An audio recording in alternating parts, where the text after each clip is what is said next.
Ladies and gentlemen, Radio Cayman's Talk Today with Sterling Dwayne Ebanks. But I do have some questions. There are more questions than answers. Radio Cayman's Talk Today. If you're ready to talk, we're willing to listen. Well, I really enjoy this program today. Cayman Islands' foremost listeners participation program. May God bless every person.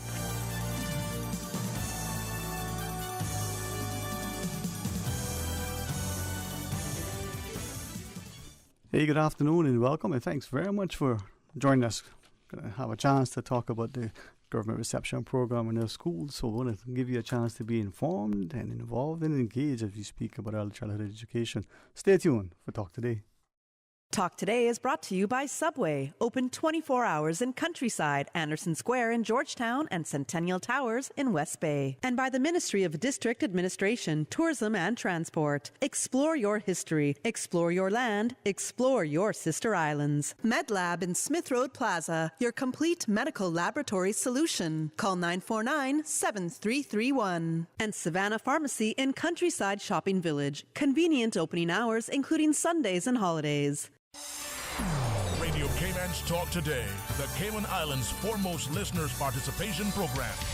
We ask our listeners to avoid statements or comments which are abusive, derogatory, malicious, or defamatory. Do not use any indecent language or make any statement which is false or misleading. Email talktoday@candw.ky or call 1-800-534-8255. Courtesy of Flow. Cayman's #1 network that connects you to your world like never before. Let your voice be heard. Once again, here's your host, Sterling Dwayne Ebanks.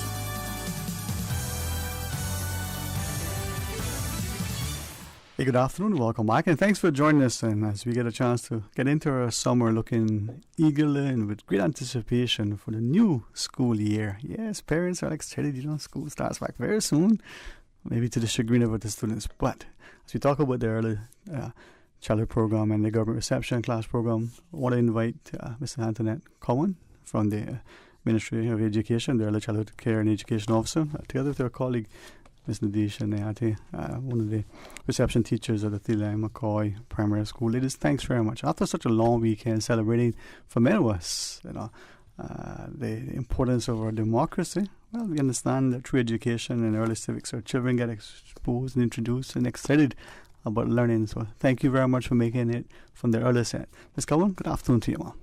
Good afternoon, and thank you for having us. It's a pleasure to be here to talk about reception, which is a passion of mine. So I just want to give you a little overview before we go into some other details. The government reception program, well, it has been in existence for over 20 years. And in 2012, under the leadership of Ralston Anglin, the reception program was reintroduced into schools. And in that year, 9 reception classes were rolled out. To date, we have 16 reception classes. 8 schools having classes in on island, and then 2 schools in the BRAC. The reception program was implemented to ensure that we give our children a secure foundation.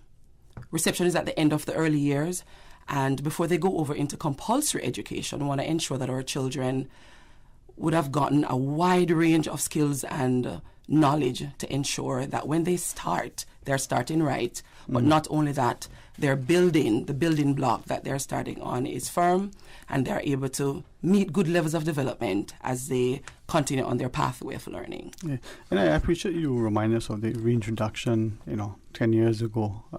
And as parents trying to borrow from you as educators, the importance of understanding. Maybe sometimes when we look at a cross-comparative curriculum, but even other jurisdictions, what they do, when they do, at what point, first understand that this early sort of introduction, it's not just about the 3 R's as much about maybe other things as well. So at some point, if that's fine, help us to appreciate the importance of it. Yes, it does. It doesn't just look at literacy and numeracy, which many persons always put in the highlight, but it focuses on a broad range of skills, and I'm sure Ms. Naity would be able to, help us to understand 17 statements, three prime areas, Ms. Naity, yes, and 4 specific. Let's hear what Ms. Naity has to say. 3 prime areas and 4 specific areas that we focus on. So the prime areas are personal, social, and emotional development, communication and language, and physical development. And the specific areas that we focus on are literacy, mathematics, understanding the world, which is science, as well as expressive arts and design. And those areas that we look at, we also have an online assessment tool that we use to track the development of students within those areas. It is an online platform that gives us access to use our cell phones. So we have mobile access, so we can take pictures, we can collect evidence through videos, and we can upload those and track to see where students are with their developmental levels and stages. And for those who are doing the reception program, we know at certain ages in high school, this is where we are. But at what ages are we targeting? The reception program is for Caymanians who turns 4 by the 1st of September of that respective year that would have applied. So it's really giving, Caymanian children an opportunity to get a good start. That's basically what it is. So for Caymanian children who turned 4 by the 1st of September of that respective year of applying. And this is, perhaps for clarity, this is within the government primary schools, not the early childhood centres that we have around the place that may cater for early and for different things. This is within sort of the formal education system. Yes, this is within the government primary schools, which is an awesome experience. And of course, you also have the earlier centres who are providing foundation as well from 0 to 4, because some earlier centres, they do have a reception aspect. But we are so happy that in our schools we have reception, which, as I said before, is the end of the foundation stage, and it covers a broad range, play-based learning, indoor and outdoor. It's a lot. Music, as Ms. Naity said, the expression of the arts, children getting the ability to express themselves with their gifts and talents. All right. Well, I certainly appreciate the opportunity to be able to have this discussion.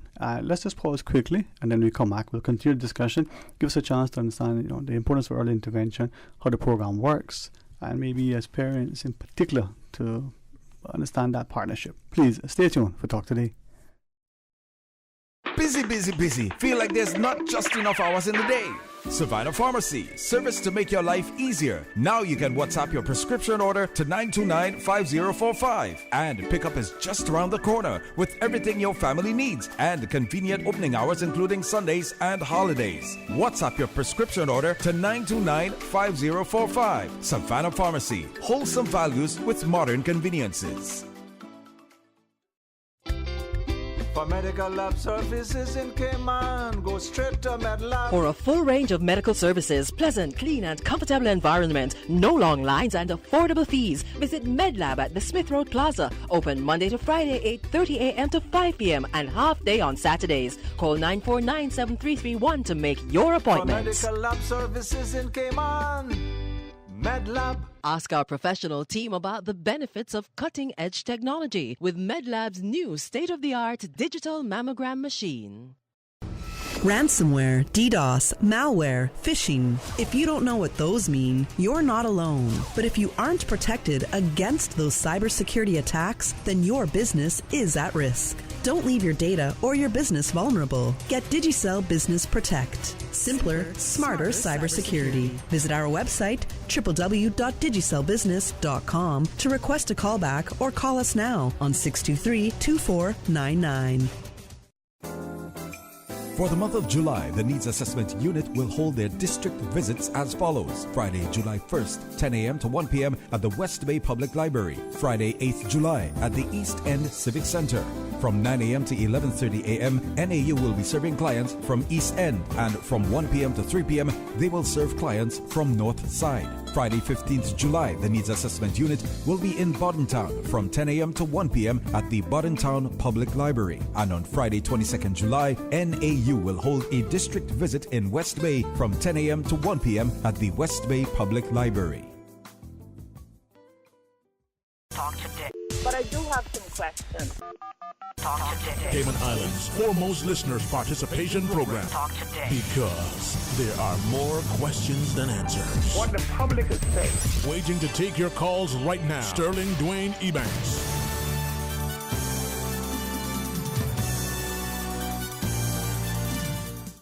Hey, good afternoon and welcome back, and thanks for joining us. And in the studio, as we continue talking about the government reception program, we'll remind you, when you need to apply, how you can apply, and all the good information you need so that you can make your summer that much more rewarding and engaging.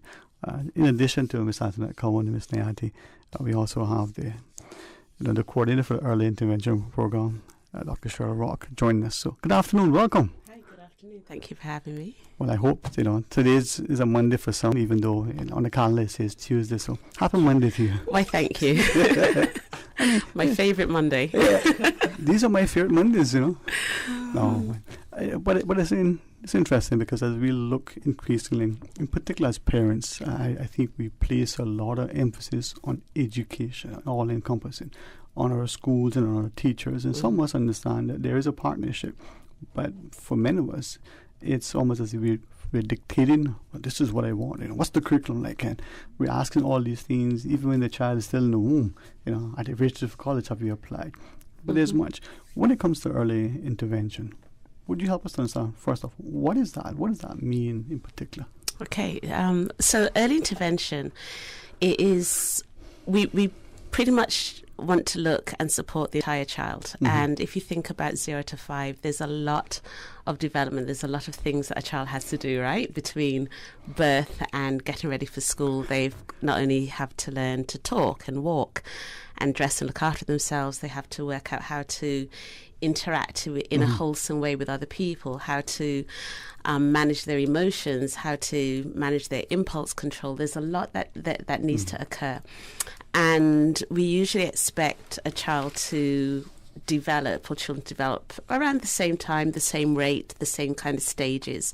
We actually call it the ages and stages. And usually, or when a child is not developing the way we would expect them to, and if you have any concerns because of delay, which is that they are just doing things a lot slower than another child, or a disorder where they may be missing pieces, or it's just really a challenge to work out exactly what's happening for them, you can access the early intervention program. So our job is to, in a nutshell, have a look at the child, see what's happening, try to see how we can support the child during those early stages of development, and hopefully get them back on the right trajectory. We want to get them back on a path of wellness, and that usually ties in quite closely with all pieces. So mental health wellness, as well as physical wellness, as well as being able to communicate, and that social wellness, and all of those are the pieces that are needed even before a child starts school. Ms. Nayati, from that perspective, as Dr. Rock was sharing, I'm thinking there are some children that are almost as attached to the parent as the parent is to the child. You're sending your baby into this big new world, and as a parent, you're excited, but then there's a bit of apprehension. But even the child has that attachment. Are there particular things to consider and tips as well that you could share with us? Most definitely. At the start of reception, it can be daunting for young children. Some of them just leaving home for the first time, have that attachment to mommy or daddy or whoever is dropping them off to school. So it's important for parents to talk with them, let them know school is a safe place. We'll be back to get you. So give them that information. And what they can do during the summer holidays, visit the school. It doesn't have to be a formal visit. Visit the school, have your child look on the environment, find a particular landmark that you want that child to look back at when you take them to school on the first day. That will give them that sense of peace that, oh, this is my school. I came here in the summer and this is where I will be. So that's just something they can do during the summer holidays. Give them that sense of consistency. Every day this will be it, but that sense of assurance and reassurance. Say, I'm not dropping you off and abandoning you. You will be okay. I will be back. Definitely. Well, now we look back on it and realize, that's what they were doing. Well, we've all been through it and survived, and hopefully it didn't maladjust, as it were. You referenced earlier to some of the other things. There was the physical, there's the artistic, and then there's also the assessment. But before we get there, those are the parts, the play and interaction, the social skills, the negotiation. That takes place as much on the playground as it is in the classroom. What about that when the child is coming home? Are there particular things as parents that we should try to engage without being, overly excited, but hopefully not too nonchalant about it? How do we engage the child about the child's day, and how do we help the teacher and the school with the transition? So there's a lot that parents can do. No, we want our children who are entering reception to be confident. So within the homes, we encourage parents to play lots of games with them, ask them lots of questions, and don't be afraid to tell them when you don't know that I really don't know the answer, but let's figure it out together. You want to give them that. You want to give them the skills that will help them to navigate reception confidently. To play a lot of games with them, encourage them to listen to a lot of nursery rhymes, play a lot of word games, just lots and lots of fun. Reception is all about fun, and if you can take that within the home and bring it into the classroom, it makes learning much easier for the children. So lots of games, lots of stories. And before I even go any further, at the start of every academic year, you always hear the same phrase from parents. At the end of reception, I want my child to be able to read. And that's the only thing they talk about. But I want parents to understand that before reading, there are some prerequisite reading skills that we encourage parents to do at home with their kids. And one of the things they can do is encourage the concept of print. And by doing this, just read with your child 10 minutes every day. Talk about the book, the front cover, the back, the spine, the print. How do we read? We read from left to right. Have that discussion and give your child that experience and exposure to books. You also want them to be exposed to phonological awareness. Just play a lot on sounds and words.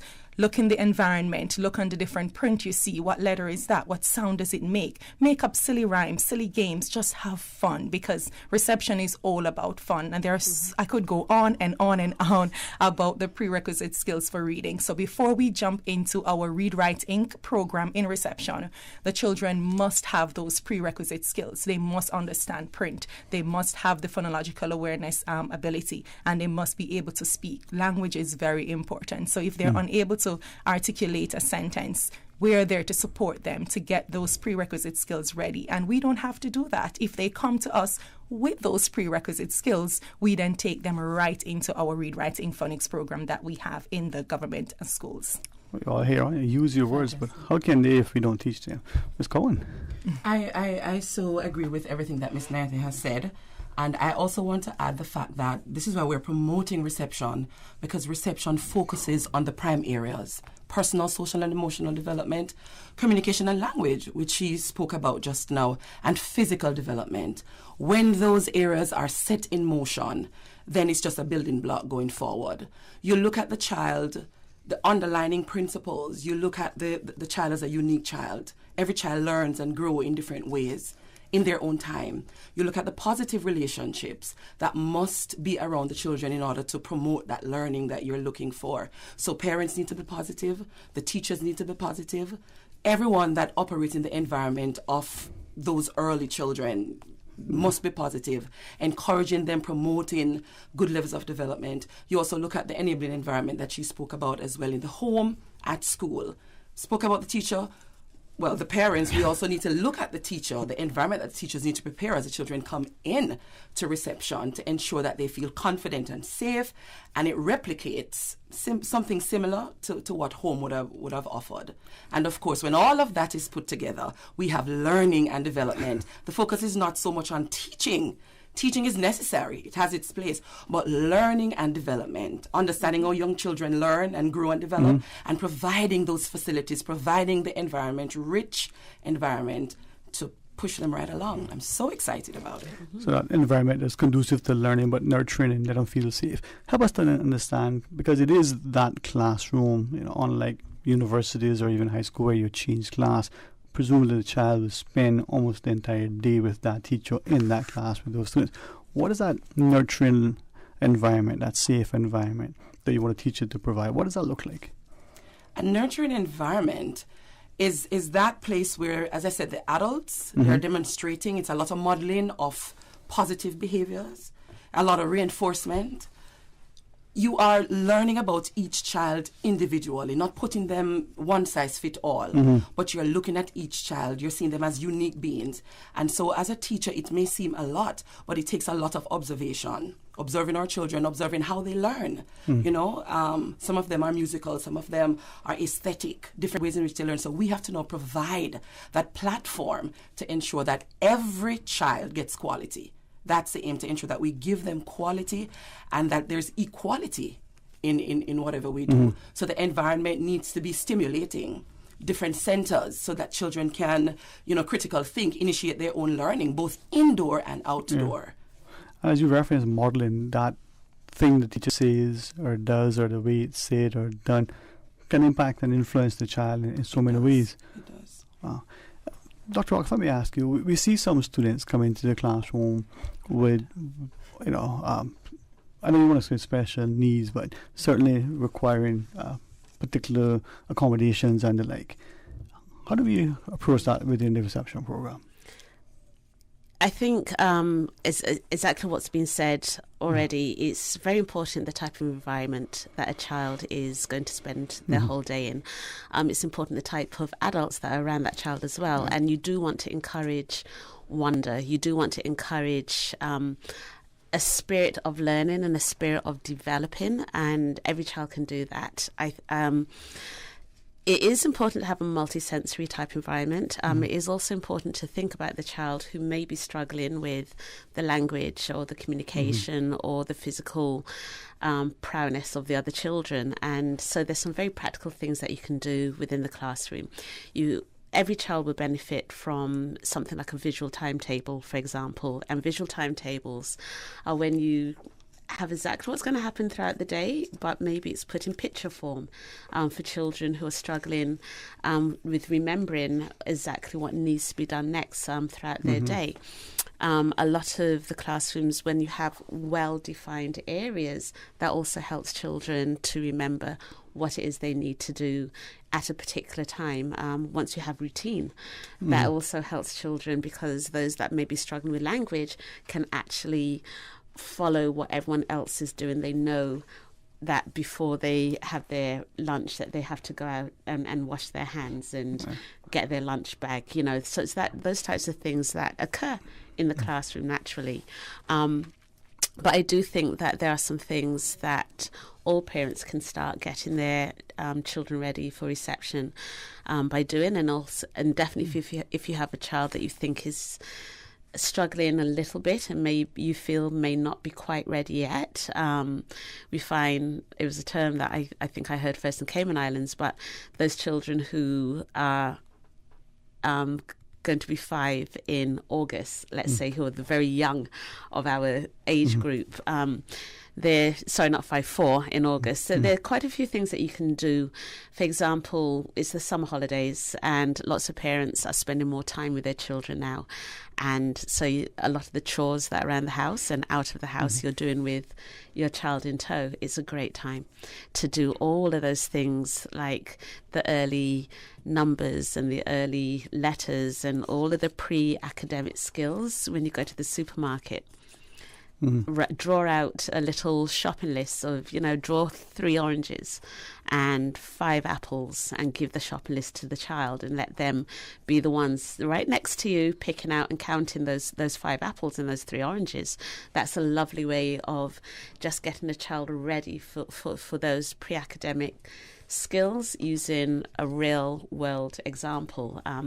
When you do the laundry and you want to sort the colours, or you want to be adventurous and sort different types of materials, putting away the groceries when you come home, setting the table for dinner, all of these types of skills. And I mean, now is the age to do it as well, because a 5-year-old or 4-year-old is more than willing to help you with the laundry.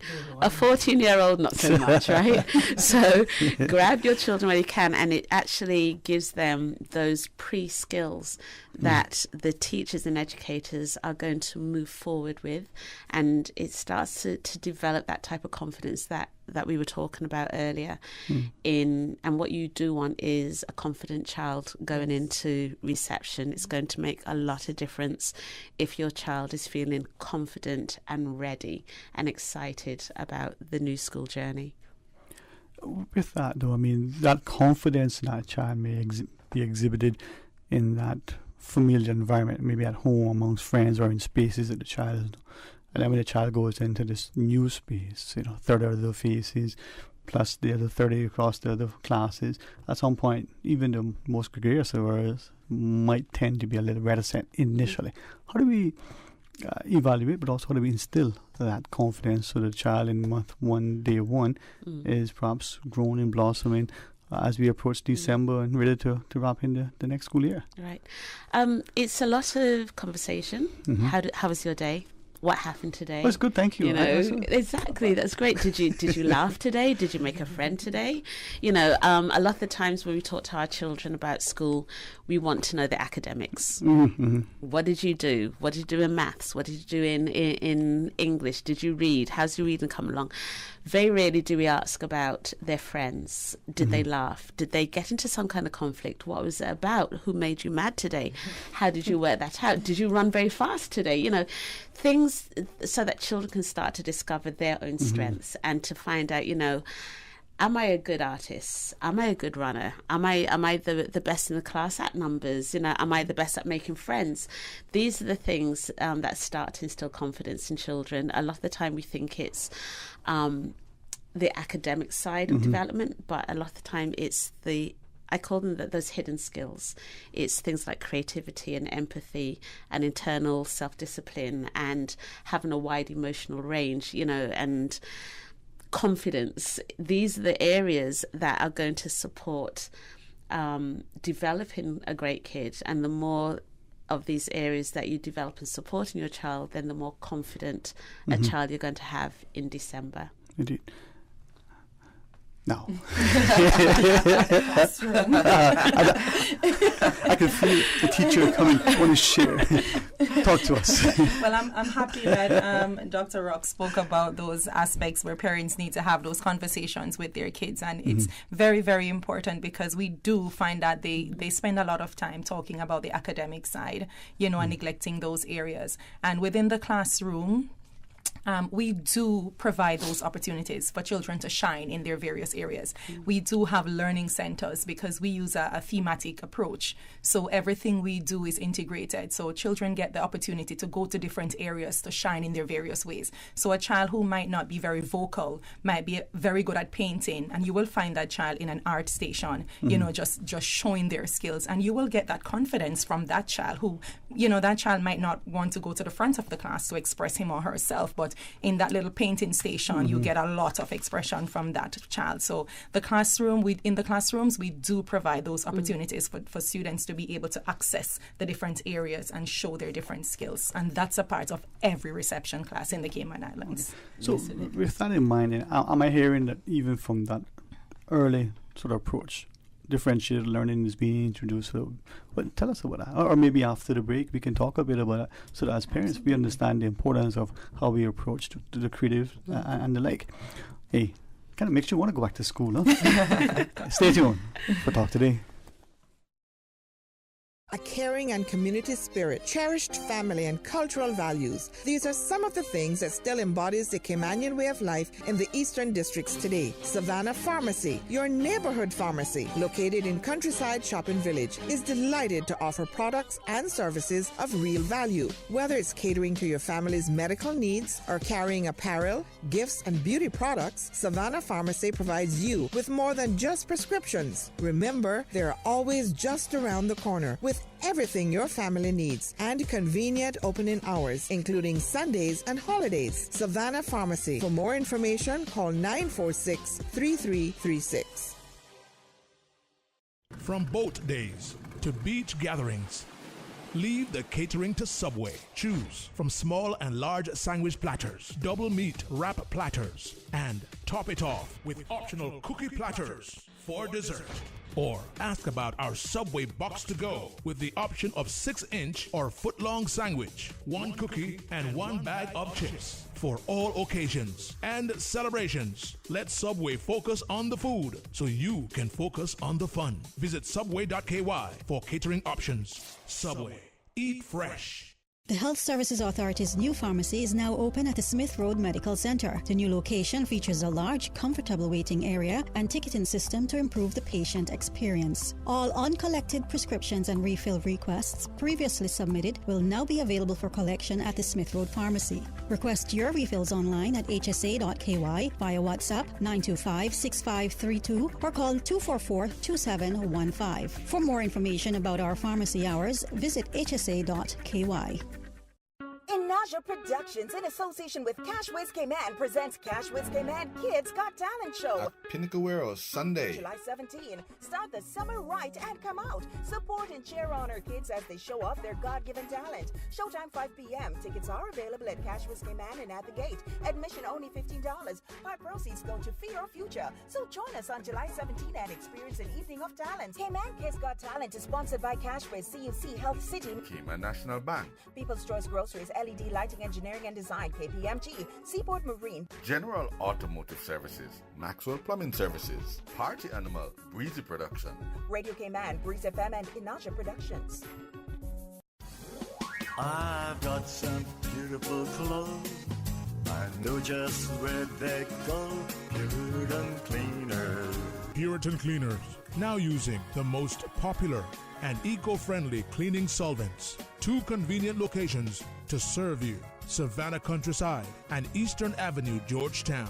Drive-through, rain or shine, free pickup and delivery services available. Call Puritan Cleaners 949-7104. Also ask about our in-house discounts. Puritan Cleaners, you feel good when you look good. Talk today. But I do have some questions. Talk today. Cayman Islands' foremost listeners participation program. Talk today. Because there are more questions than answers. What the public is saying. Waiting to take your calls right now. Sterling Dwayne Ebanks.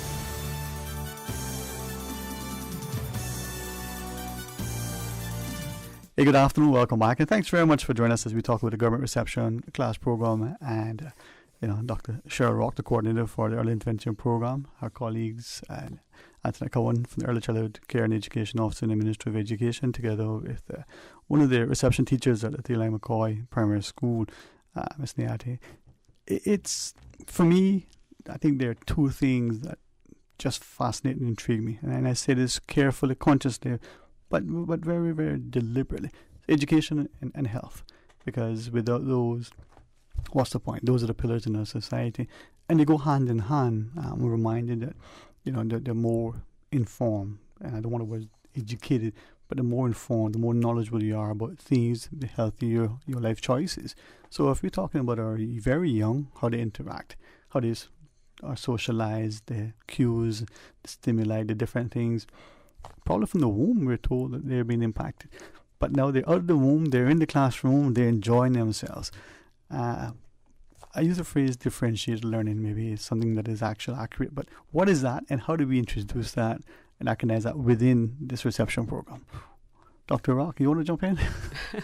Okay, I'm going to more target what you said about health, and I will let the primary school teacher talk about differentiated learning within the classroom. Mm-hmm. Health is really important, especially for the very young, and one of the areas that I strongly believe in is mental health, as opposed to mental illness. And for lots of children, especially for the very early, when you think about SEN, special educational needs, we are thinking about a child's mental health, and it can be something as, when I say simple, it may seem quite challenging to us, but maybe something as simple as a child really isn't following the language as quickly or as easily as other children within the classroom.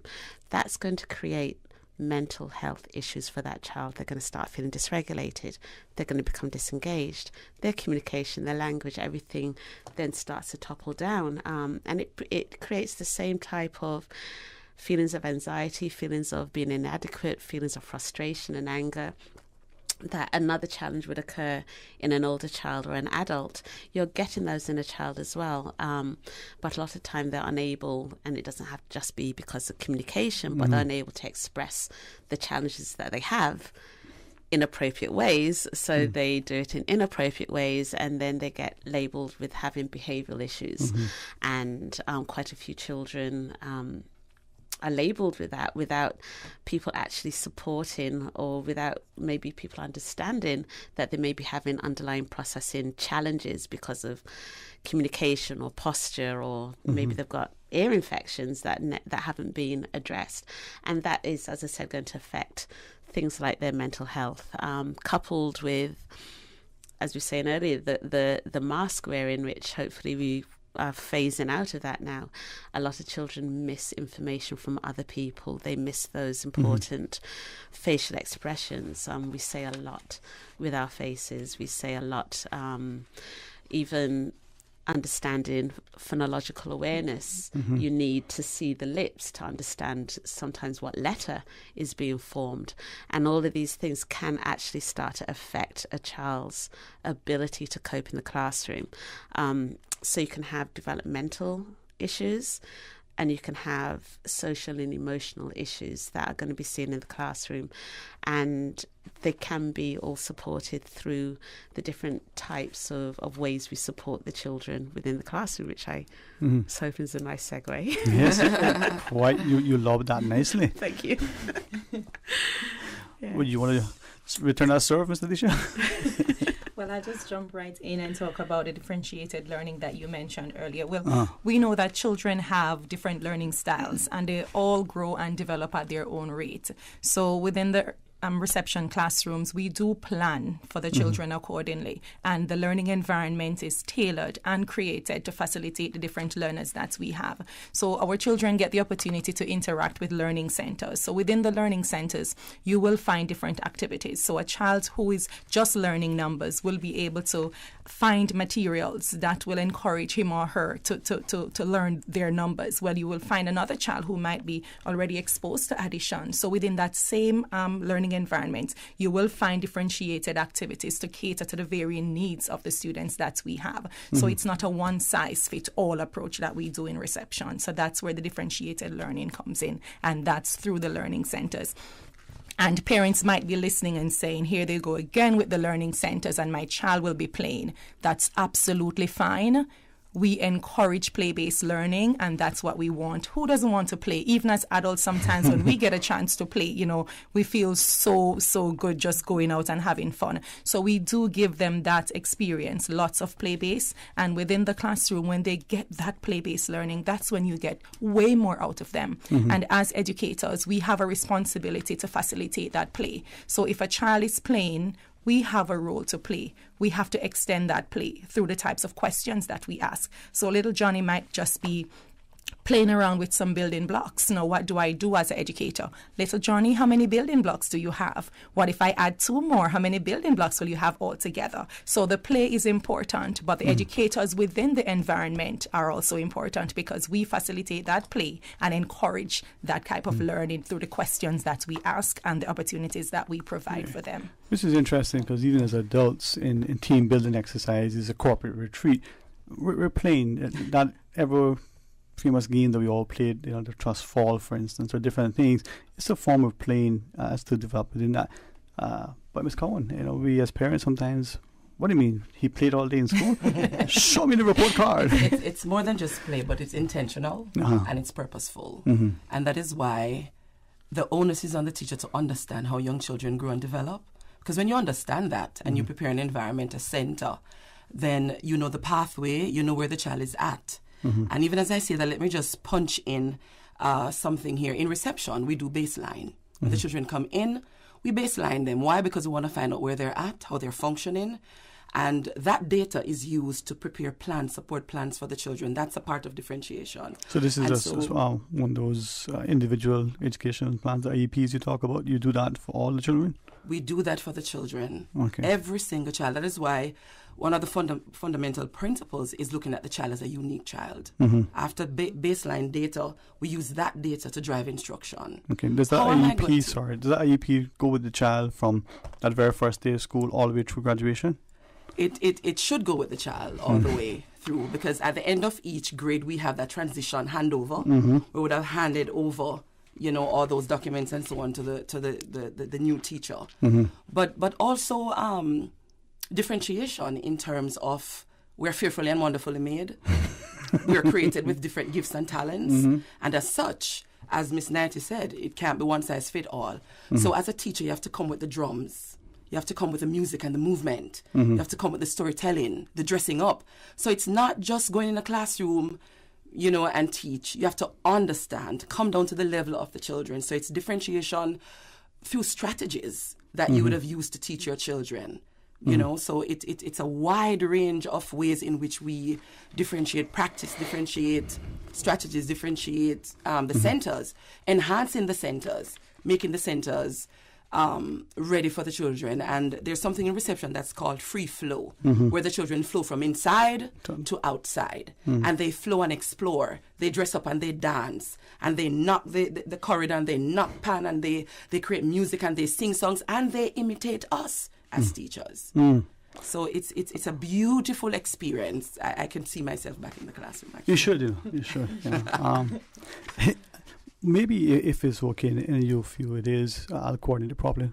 Over the summer, we can have more of these discussions so that we as parents understand the role that we need to play in order to prepare the children as we partner with you when the pupils return, come in the new school year, and how hopefully that will help us to get to that point. Because for some of us, honest as parents, that playing, what do you mean? We can play when we're home. It's only when we understand it's purposeful. Could we then ask, as we close the discussion, what do we need to do to avail ourselves of the reception program? What is it that you want us to know? We just show up, the 1st of September and drop the children there and call it a day. Well, first and foremost, if your child is a Caymanian and your child is 4 or will turn 4 by the 1st of September, you just hop on down to the Department of Education Services, DES, or you could call 945-1199. The DS is the operational arm of the ministry, and that's where you apply for your child to go to reception. They will take you through the entire process, and they will let you know if your child is admitted, the school that your child will be going, and everything that you need to know. But I just want to put in as well, Let's Talk Reception is an initiation from the unit, and we'll be doing this on a regular basis because we want to get the parents to understand what it takes, what they need to know, giving them information, meeting with teachers to ensure that we're all ready. And we have a quick question just from one of our listeners. Is it compulsory that as the child is, 4, 1st September, is it compulsory? No, compulsory education is when the child reaches 5. So that is year 1 in government schools and any other related grade. Right. Okay. Thank you for clarifying that. So you're welcome. But you have the early reception and no. Any closing thoughts, Dr. Rock, that you may want to leave with us? My closing thought, my advice that I'll always give parents is spend time with your child. Be the most exciting person or thing in the room for your child, and make reception an extension of what's occurring naturally for your child. And if a lot of the areas are not occurring naturally for them, and if you think to yourself, something like a PlayStation and play is important, start it now. It's very, very easy. Look around the house, see what you have that can actually start to provide those types of experiences and play experiences that they are going to get when they're at school. But as I said, the most important thing this summer is be there with your child, be the most important and most exciting thing in the room. And once you can do that, you're on your way of having this healthy, balanced child. Indeed. Absolutely. And what I would say to parents as a teacher, develop a healthy relationship with your child's teacher. That's very important. Partnership. Thank you for saying that. I appreciate it.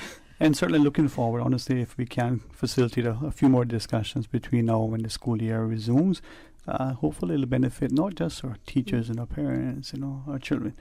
All right, we're going to pause and take a break. When we come back, invite you to rejoin us for more Talk Today. Radio Cayman, the voice, the heart, the soul of the Cayman Islands. Today's biggest news. Radio Cayman. Your voice, your choice. Local, regional, international. This is Headlines from Radio Cayman's newsroom. Today's biggest news. From Radio Cayman's newsroom, I'm April Cummings. Searches under the Firearms Act lead to several arrests. The Royal Cayman Islands Police Service and Cayman Islands Customs and Border Control Drug Enforcement Team conducted a series of searches under the Act last week. A 51-year-old West Bay man has been arrested on suspicion of possession of a bulletproof vest. And in Georgetown, a 41-year-old man and 36-year-old woman have been arrested. They're suspected of possessing an unlicensed firearm. In international headlines, the gunman who attacked an Independence Day parade in suburban Chicago fired more than 70 rounds with an AR-15 style gun that killed at least 6 people, then evaded initial capture by dressing as a woman and blending into the fleeing crowd. That according to police today. Lake County Major Crime Task Force spokesman Christopher Cavelli told a news conference that the suspected shooter, who was arrested late Monday, used a high-powered rifle similar to an AR-15 to spray bullets from atop a commercial building into a crowd that had gathered for a parade in Highland Park, a close-knit community along the shores of Lake Michigan that has long drawn the rich and sometimes famous. More than 30 people were also wounded in the attack. Investigators who've interrogated the suspect and reviewed his social media posts so far have not determined a motive for the attack. Firefighters in Northern California were battling a fresh wildfire that broke out Monday east of Sacramento at a recreation area that was packed with 4th of July revelers. It forced a number of evacuations. As the fire quickly spread, 85 to 100 people celebrating the holiday at a recreation area known as Vox Beach along a river in the area had to be taken to a nearby Pacific Gas and Electric Company facility for safety. The people were safe at the facility Monday night, but could not leave due to the risk of fire danger. That fire, by the way, in Amador County spread quickly to 959 acres as of 7 p.m. Monday, just hours before the agency CAL FIRE said it was at 75 acres. Those are your headlines from Radio Cayman's newsroom. I'm April Cummings. For the latest in news and information, follow Radio Cayman on social media, Facebook, Instagram, Twitter. Download the Radio Cayman app or log on to our website, radiocayman.gov.ky. Subway makes it easy for you to stay on top of your health and wellness goals with our Fresh Fit menu options. Choose from 5 Fresh Fit Subway sandwiches with only 450 calories or less per 6-inch sub. Turkey breast, veggie, oven-roasted chicken, Black Forest ham, sweet onion chicken teriyaki, or make your 6-inch Fresh Fit sub into a salad or wrap prepared with fresh vegetables. For a full menu and nutritional information, visit subway.ky. Subway. Eat fresh.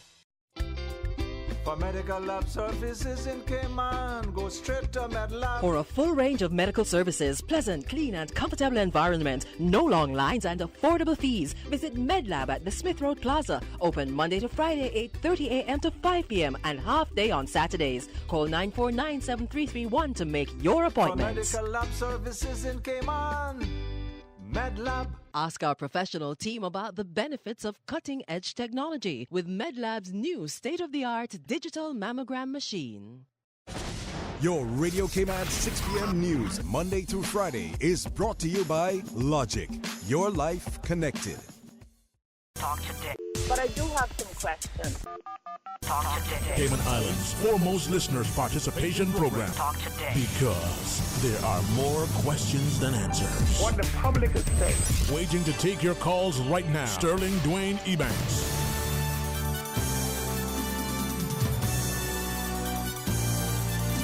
Hey, good afternoon and welcome. Thank you very much for joining us as we invite you to be a part of our discussion here. It's some open line.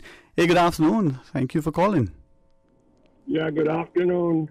How are you, my friend? How are you today? I am very thankful. Good. I know God is good. Amen. All the time. I just wanted to say that I don't. It's not anything on the discussion that you're having here, but it's just I thought I'd call you. Would you like to hear these things? I was coming down, so I tried to get to that way, right? And it took me about a half an hour to get from town down to Cayman Bay. Now the cars, I was on the road up there by the farmers market, I tried to get off on Church Street. Forget about it. That was stopped, completely stopped. Couldn't get on that. Went around up to Tottenham and get down by just further down. Nothing. Then I went back up to Smith Road. Came out, up there, but we found his market, and then still had another 15 minutes before I got to Elizabeth Highway. So I'm on my way down now, and I just Yes, sir. All right. Well, I trust that that is not what we thought it was, and hopefully he'll be quite okay. 949-8037, 1-800-534-8255, or you can WhatsApp 925-3261. And as the caller was sharing, not just the issue of the traffic, but the way in which sometimes we drive, the lack of attention, consideration, and the like, exactly probably what transpired then may be, in fact, as a consequence thereof. Looking at a couple of other comments that were shared with us, and sort of don't know whether it's just coincidental or just consequential. Here's a caller sharing about the traffic woes, and perhaps by example indicating exactly what can transpire sometimes, either through our speed, or inattention, or inconsiderate approach to navigating the roadways, and in particular the roundabouts. For some of us, as we go through, we change lanes because for us the intent is to get ahead and to get there, quickly before others, perhaps not mindful of the adage, better to arrive, safe than not at all. Perhaps it's not that important to some. Well, whatever else is on your mind, give us a shout and share your thoughts with us. 949-8037 or 1-800-534-8255. A flow toll-free call, 1-800-534-8255. That's our flow toll-free line. You'll use it for the record, or use it here for Talk Today. Of course, the WhatsApp is still the same, 925-3261. As I reflect on the conversation just earlier with our educators and the like relative to the government reception program and the importance of early childhood education, I think conversations of early childhood, we always think of Miss Rena Jefferson. I'm glad that over the years, we've had the opportunity through the sort of the ECAP program and Miss Barnes and like before she retired, and her colleagues to join us and remind us that not only has government provided funding for it, but the importance of it. The Early Childhood Association, I think, constantly reminds us that is so crucial to the overall child's development. With that, we can talk about a number of things, a few things that are perhaps annoying at a few of us. We can get to there as well when we talk about crime, safety, and the like. But let's look at education. And as was reminded by our guest, the child is in, sort of the first time being introduced to a lot of other people, not just children their age, some, maybe just a little bit older, but when you're 4 and 5 and even 15, a year or two can make a big difference, not just in terms of what you've had the opportunity to learn and to be introduced, or some would say exposed, but your physical size and then the like. Then, of course, there are other adults, and it's a new environment. Is there anything that you think that as a country we need to be looking at when it comes to education or approach? Some of us would perhaps look at other jurisdictions that may be very heavily focused on very quickly identifying children and sort of streaming them down to one path or the other. Other jurisdictions may say, hey, we don't need to get there just yet. We're not until a child is 7, 8, 9, or even sometimes, in different settings, before we start looking at other sort of testing mechanisms. Some may test heavily and some may not. But what about that notion of socialization? The idea of how, through play, we're learning to negotiate, how we're learning to socialize, how we're learning to navigate, the interpersonal dynamic and the like. With that in mind, what are we doing as adults, as those who are electing the policymakers, those who are applying or appointing others in such positions to ensure that we are looking not just a year or 10, but down the road, generations. What is it that we're doing, especially now when we see what is happening globally? 949-8037, 949-6990. Of course, toll free with the compliments of Flo at 1-800-534-8255. And with that in mind, are we looking at what is happening? For those of us who may, either through our professional careers or our volunteering, sort of endeavors and the like, whether it's at a church youth group or some other youth group, whether it's at coaching or the like, as we are engaging with our young people, have we seen in the last 2+ years any changes in them? And if so, to what extent? Have we been able to have conversations and embrace and engage our young people? Are they ever more anxious and apprehensive? Are they looking at things with a sense of expectation? Are they hopeful, or do they feel hopeless? Are our children, as they look around them, what is it that you think that they're seeing and sensing? We talk in certain settings about the modeling, but what are we doing as adults that is a positive, sort of instructive, beneficial tone that we're setting, both by our actions, importantly, and by our words, as our young people, come into their own, as they, in the summer and start school for the first time, or they go from one grade to the next, or from one school to the next, or they are leaving school and entering another phase, whether that is continued education in some form, or they're going to be in the working world, or they may say, consciously they're going to do something. There are some programs, decades ago, and perhaps some jurisdictions that may still employ, that would give, that much older child an opportunity to travel, to volunteer, to do different things in a very structured, safe, nurturing system that gives them an appreciation for what it is. All part and parcel of their learning, sort of paradigm. But what are we doing here? And are those opportunities available for all? And as our children look around, well, what examples are they seeing? Are they able to recognize? I say that to share that earlier today I had a chance to be a part of a similar presentation. And it made a couple of analogies. First, they talked about the image or the images that young girls, young ladies in particular, may have seen in the magazines, in the media of all forms, and how did that affect them?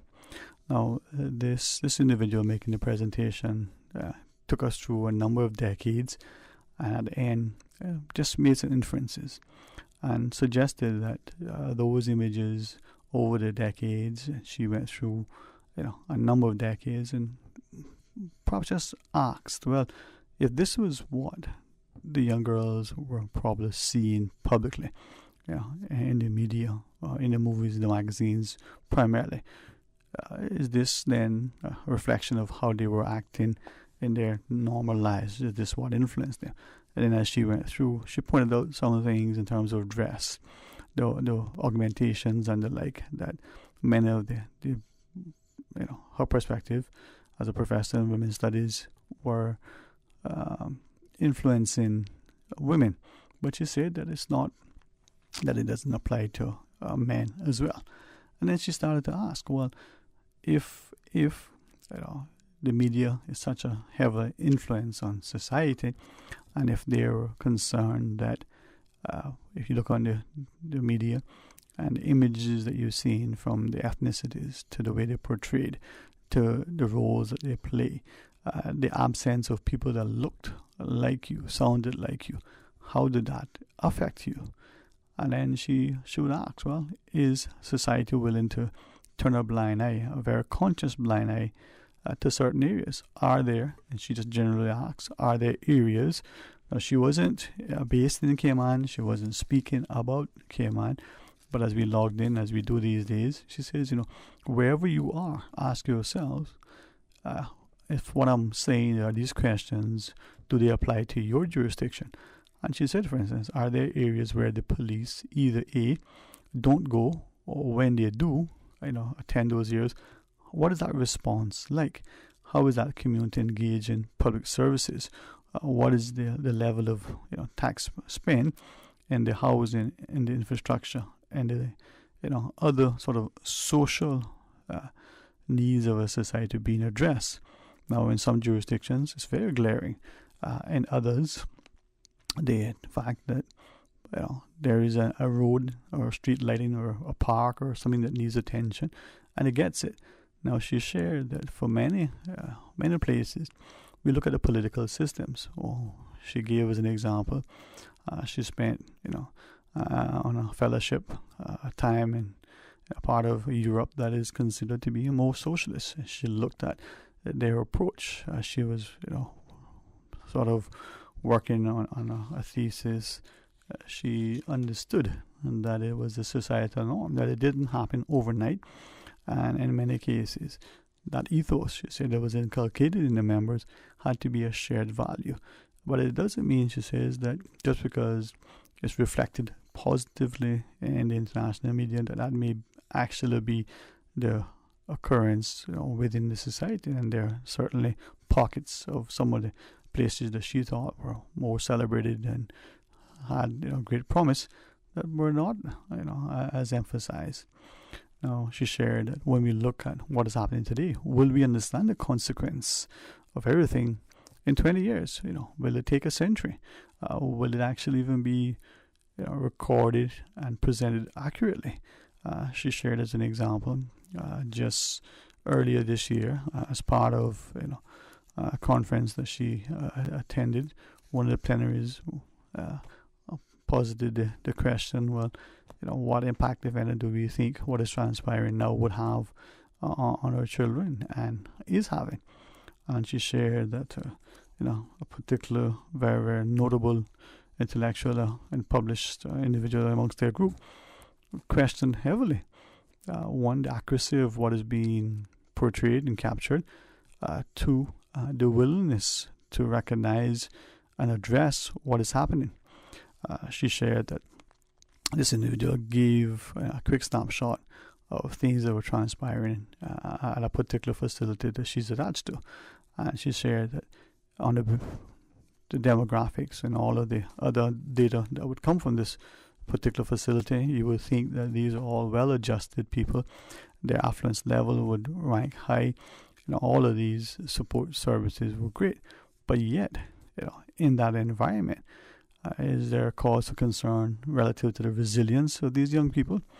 Are they acknowledging that there are significant, not just societal concerns, but psychological impact of these young people? These otherwise high-flying, very, very high probability that these individuals from this particular place would emerge in the world stage at some point. Are we concerned of their mental wellness and the health and wellness of them today relative to 2 years ago, and what impact it may have down the road? What support services?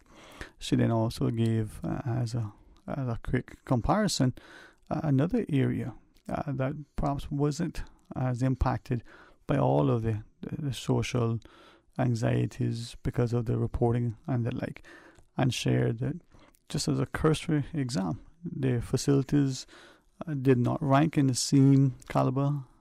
The support services were woefully, off in one relative to the other, but are we also mindful that the children there are as affected by all that is happening? And she shared, her colleague was of the concern that not only is this ripe for one of those longitudinal studies, but the consequences that we can't wait, for 20 years to see what has happened. We need to be able to anticipate and respond now to deliver some sort of intervention to assist.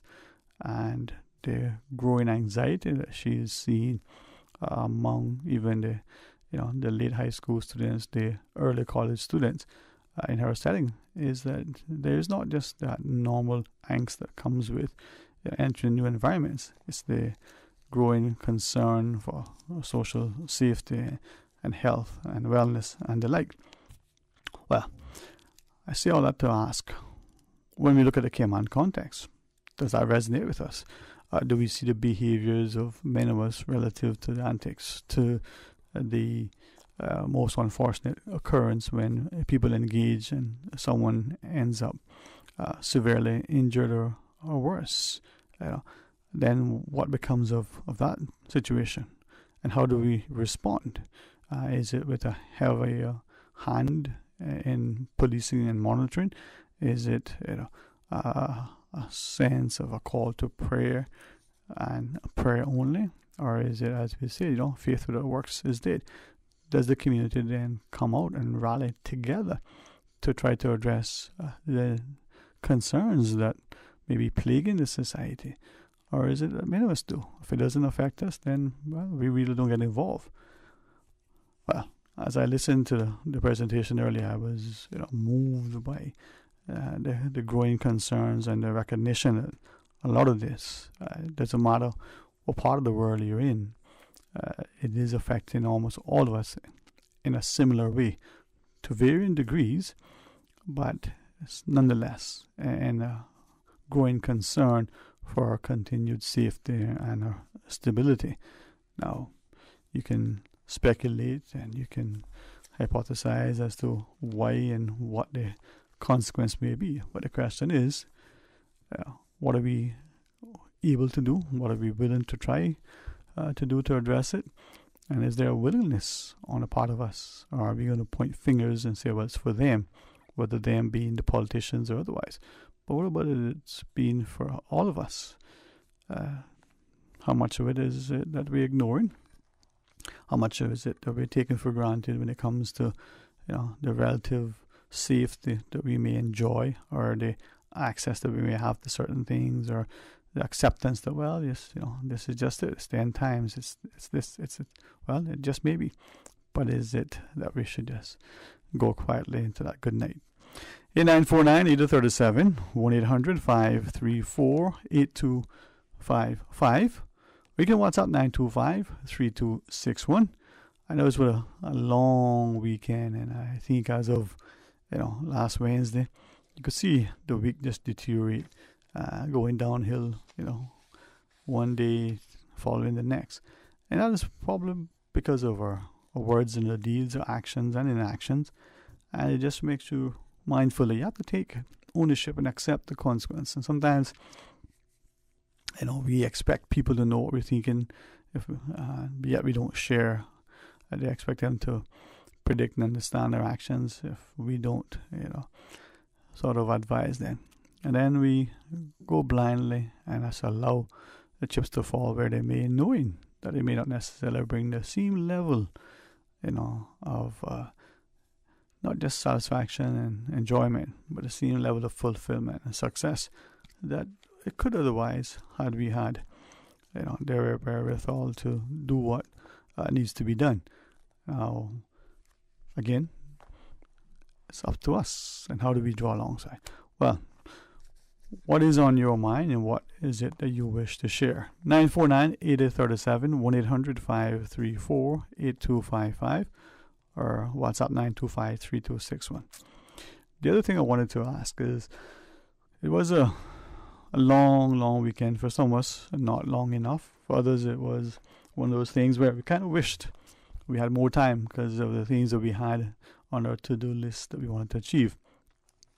but a few of you have been sharing that it's becoming alarming, and that not only the access to beaches and public spaces, but even going to places where you pay an admission, you go in and you avail yourselves of the offerings, whether it's a restaurant or similar setting, and you go and you order food or drink, or you take part in the entertainment, and you pay for what it is that you have subscribed to, as it were.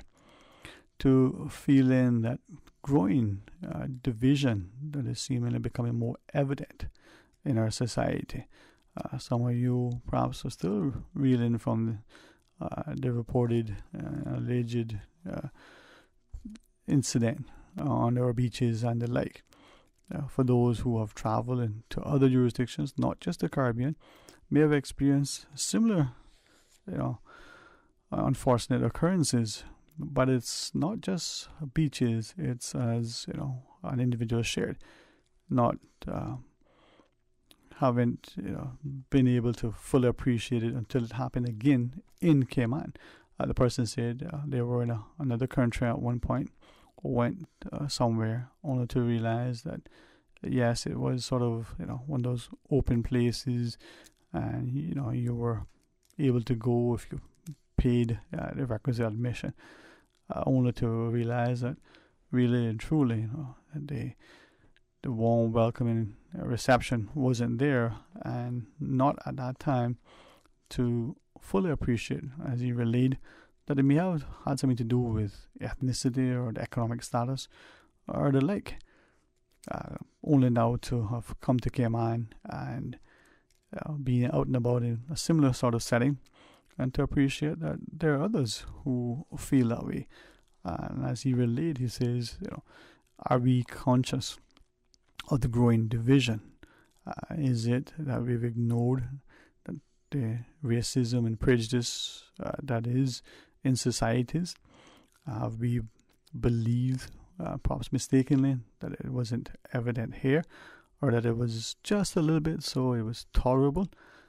As he shared, it's only when you're on the receiving end of that sort of behavior that you understand how uncomfortable it can be, how unjust it is, and how willing society is to accepting it. And only when it affects you directly that you then understand the importance of changing that level of behavior. He shared that he didn't think of it until it happened to him. And there, like in the other jurisdiction, something very similarly transpires here. Well, maybe it's not the most comfortable topic to discuss, but if you wish to, certainly invite you to do so. Is racism in Cayman, that prejudice and discrimination, as evident as some have alleged? Is it almost non-existent, so therefore doesn't warrant any discussion, as many counter? Well, you share your thought and let me know. And in so doing, my question to you is, well, what are we going to do about it to make sure that if indeed we want to save stable, very safe, stable, civil society where people understand that through their merit they'll get their just desserts, other inappropriate behaviors will not be tolerated. We quickly point fingers at public officials and the like about corruption, but how many of us are being co-opted in behavior, not necessarily appreciating that we too are as much a part of the problem, just because we turn a blind eye. 949-8037, 949-6990, or toll free with the compliments of Flow at 1-800-534-8255. Give us a shout after the break and share your thoughts. Busy, busy, busy. Feel like there's not just enough hours in the day. Savannah Pharmacy, service to make your life easier. Now you can WhatsApp your prescription order to 929-5045. And pickup is just around the corner with everything your family needs and convenient opening hours including Sundays and holidays. WhatsApp your prescription order to 929-5045. Savannah Pharmacy, wholesome values with modern conveniences.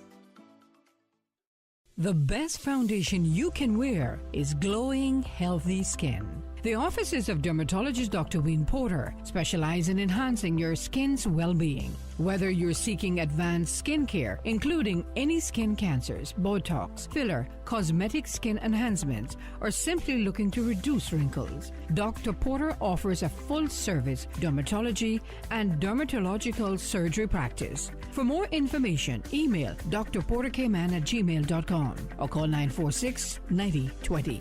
That is 946-9020. Since 1993, Rotary Central has worked diligently each year to provide quality bus shelters to our community. A traveling convenience to our school children, the elderly, young people going to work, guest workers, and visitors using the public bus. We, Rotary Central, help you, our advertisers, make it happen. Your marketing dollar travels a far way. Positioning your message, your product, your services, your presence in over 83 bus shelters. Every dollar you spend, every advert you place helps to build another bus shelter, providing modest comfort for Cayman travelers. Reserve space now on the only billboard medium in the Cayman Islands. Email rotaryshelters@gmail.com. rotaryshelters@gmail.com. The Bus Shelters, a partner in community convenience. Another inspiration program by Rotary Central Cayman Islands. As the community continues to take precautions from COVID-19, it is important to stay prepared for other disasters now that we're in the hurricane season. Here are some post-hurricane safety tips from the Department of Environmental Health. Some tinned food items may still be safe for consumption after contact with floodwater. However, tins must then be immersed in a solution made of 2 tablespoons of chlorine bleach per gallon of water for 10 minutes. Ensure that containers are air-dried before opening. For full guidance on post-hurricane safety tips, visit www.deh.gov.ky. Stay clean, stay safe, hey man. Reflection sells gallons of sanitizer for only $25. Buy 2 clip-on sanitizers for just $5. Reflections has the best KN95 masks or reusable cloth masks, and you can get 2 for only $5. Blue surgical masks and face shields are available for children and adults, as well as 10 and 50 packs of black surgical masks. Volume discounts available at Reflections, Jose's Rubus, Reflections Hemp and Tobacco, all 5 Liquor for Less locations, and Food for Less, open 24 hours every day. Don't miss the Liquor for Less incredible priced better markdown. Hundreds of fine from $2.99. Cases of ice cold below wholesale prices. Save $10 off liters of absolute exclusively at Liquor for Less. Prices so low, we can't say them on the radio. Talk today. But I do have some questions. Talk today. Cayman Islands' foremost listeners' participation program. Talk today. Because there are more questions than answers. What the public is saying. Waiting to take your calls right now. Sterling Dwayne Ebanks.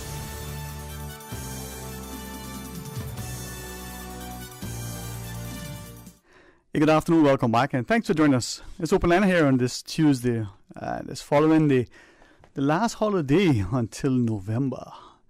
949-8037, 1-800-534-8255, or WhatsApp 925-3261. Hoping that many of us were able to travel to the back or the Cayman, or even spend some time in East End in a long holiday weekend, and to again appreciate and value, respect, and enjoy our beautiful country and its people. Now, without question, there are a number of things that many of you have shared, and not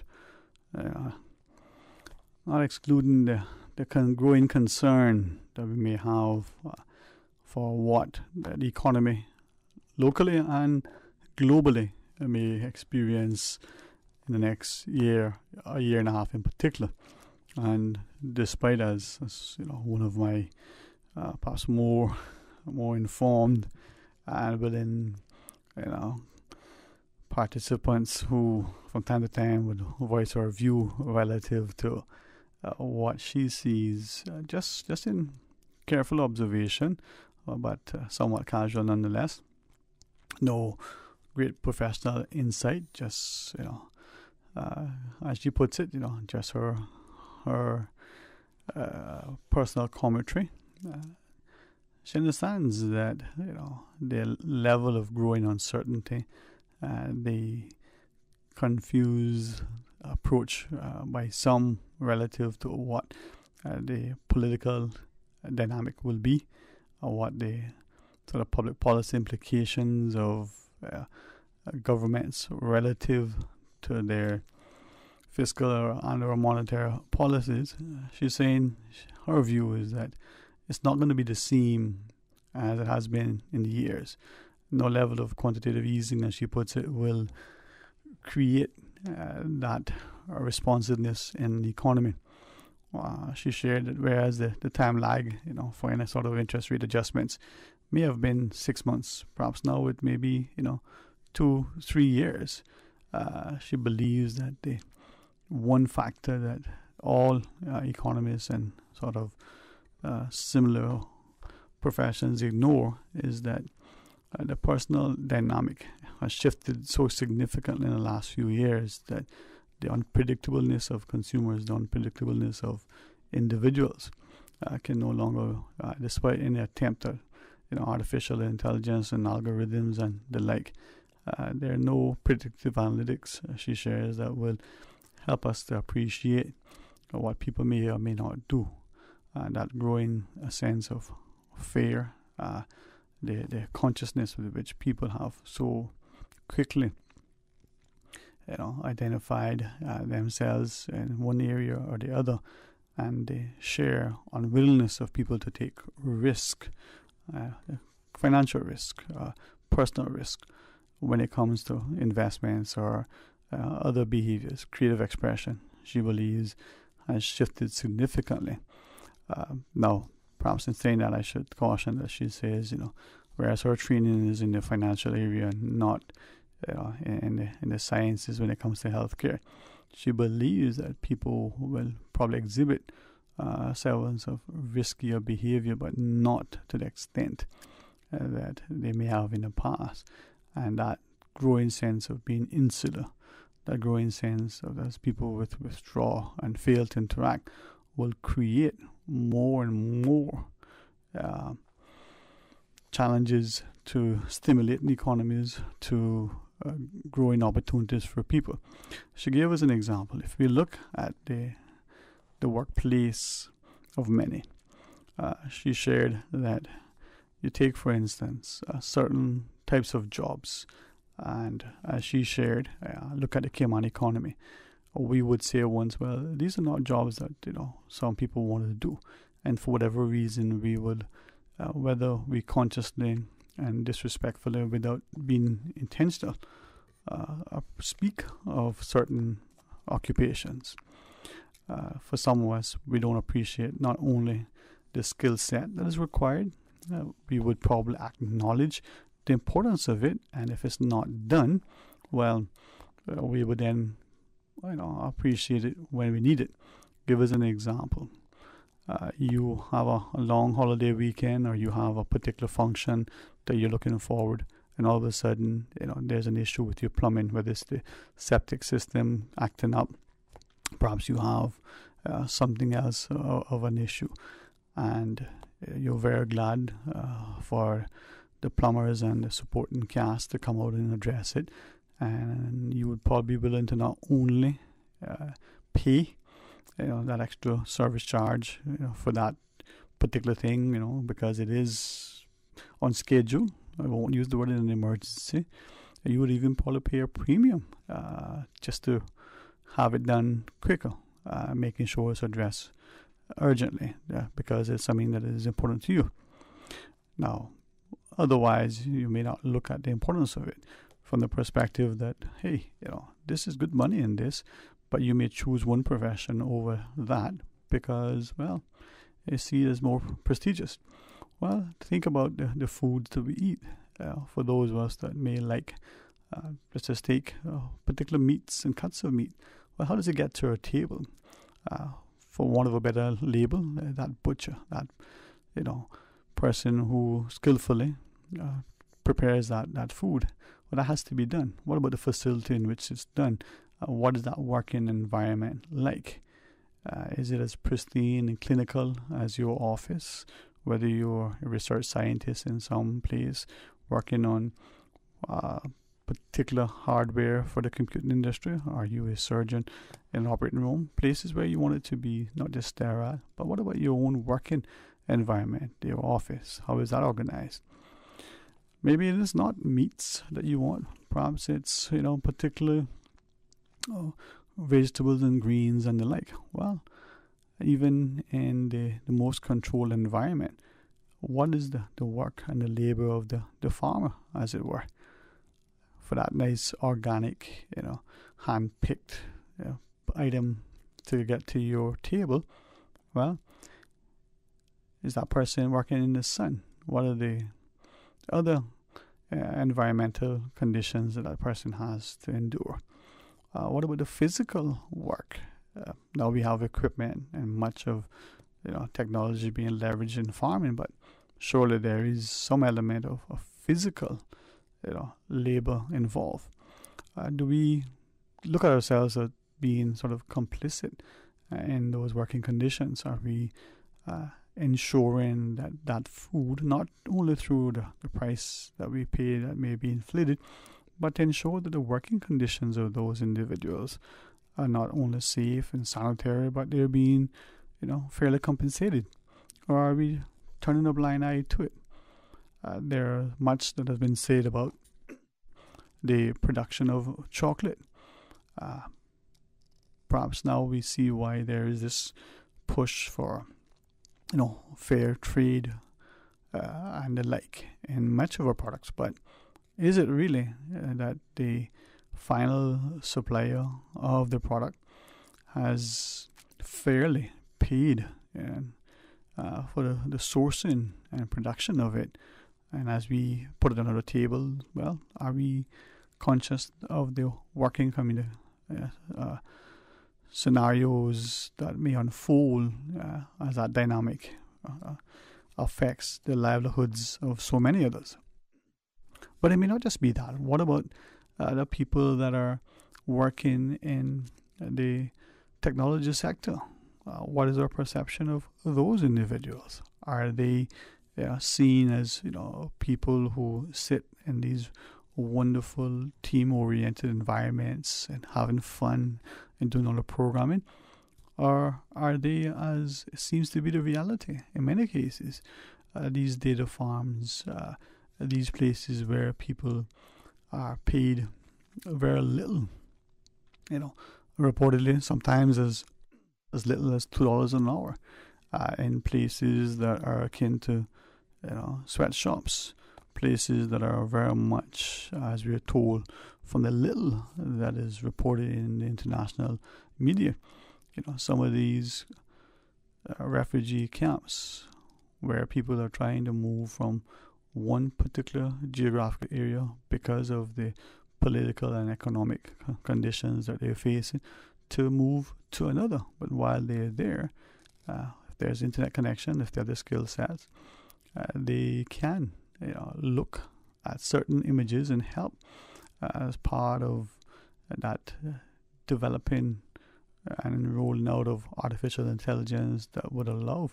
the machine learning to take place. Are we conscious of what those working environments may be like? The monotonous, mundane, repetitive nature of those quote unquote, employees, people for whom there may be very little or no sort of contractual obligations on the part of the employers to provide anything other than a bare minimum of safety. And perhaps if they're not delivering what was asked for, they may go unpaid. Do we sort of concern ourselves with that? And I just share that because in the presentation earlier, or one of the others was sharing that as we look at the consequences of what has happened in the last few years, are we also looking at the prospects for employment going forward, the societal shift that may be taking place, and the notion that increasingly so many others are being marginalized to the extent that we on the receiving end of a good or service are either A, deliberately blind to how that good or service was provided to us, or B, has been so consciously insulated from it that we no longer, have any sense of empathy or sympathy or compassion and the like. I share this as a comment was made after the discussion for those who was on this end of the equation. One fellow said, as he was listening to that, he thought back to an incident as a very, very young boy. He said he was taken, with his grandfather one day to the farm. It was a chicken farm. They were going to get the eggs and the chickens and, come back home. And up until that point, he was, always at home when the meat was brought and when the eggs and the other things, and was so excited to help to prepare it and to, enjoy it. But that was the first time he actually saw what transpired to get the chicken, from the selection of the live bird to, it being brought to them. He watched the whole process. And they said it took him, to his recollection, a number of years to even be able to eat eggs again, to understanding that eggs were in his birthday cake. Eggs were in his pancakes. Eggs were in so much of what his loving grandmother would bake for him, that he couldn't eat it. Now, I'm not going to paint a more of a word picture than that, but here is someone, and he said he wasn't 5 or 6, when that happened. And that took him to this day sometimes when he thinks back to it. He now understands as an adult that obviously if he wants to have a nice piece of barbecued chicken or the like, well, he has to have chicken. And someone has to prepare the chicken, but someone also has to grow the chicken, and then someone has to, you get the gist. All right, let's pause and take our break, and then when we come back, more Talk Today. Subway is giving you flavor around the clock with the new Chicken Squad sandwich options. Try the classic chicken and bacon ranch, the sweet and savory barbecue chicken, or the chicken cordon bleu. 3 new appetizing and delicious sub options that you can also make into a wrap. The Chicken Squad is available at Subway for only a limited time. Subway, giving you something to cluck about.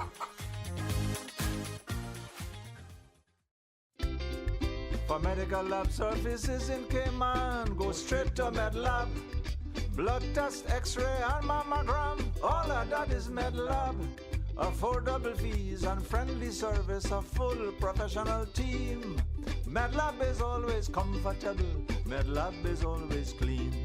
For medical lab services in Cayman, MedLab. Call 949-7331 and ask about MedLab's new state-of-the-art digital mammogram machine. Did you know that ValueMed Pharmacy has a free online prescription service? Managing your health and medical requirements has never been easier with ValueMed. Simply visit value-medpharmacy.com. That's VALU-medpharmacy.com and click the Refill Prescriptions tab on our website. Fill in the information for new prescriptions or refills and choose your preferred pickup location, ValueMed on Walkers Road or Boddentown. Then bring in your original prescription from your doctor when picking up. There's no need to stand in line and wait for your prescription. Save time and pick up prescriptions at your convenience by visiting value-medpharmacy.com. That's VALU-medpharmacy.com. Esports in the Cayman Islands just got a major upgrade. That's right. NetGeeks Media is proud to present Gamers Bay 6. This is July 30th to 31st, 2022. Compete head-to-head for over $10,000 on the PlayStation 5 in titles such as Call of Duty Warzone, Fortnite, and FIFA 2022, utilizing our new gaming monitors. Additional competitive titles include Smash Bros. Ultimate for the Switch, as well as Naruto Storm 4 for the PS4. Oh, and did we mention keyboard and mouse can now also be used? Back and better than ever. It's all going down July 30th to 31st, 2022 at the John Gray Gymnasium. Meet international YouTube influencers Wendy Girk and Beck Brojack. Let the world see the power of Cayman's competitors. Visit GamersBayCayman.com to purchase spectator tickets, view schedules and times, purchase competitors' passes, as well as view the rules of each tournament. Proudly sponsored by Pepsi, Enterprise Cayman, Department of Tourism, C3 Pure Fiber, Radio Cayman, K Gadgets, Youth Services Unit, Office Supply, Cellular Cayman, Dolphin Discovery, The Matrix, and the Department of Education. Radio Cayman, maintaining the innovation.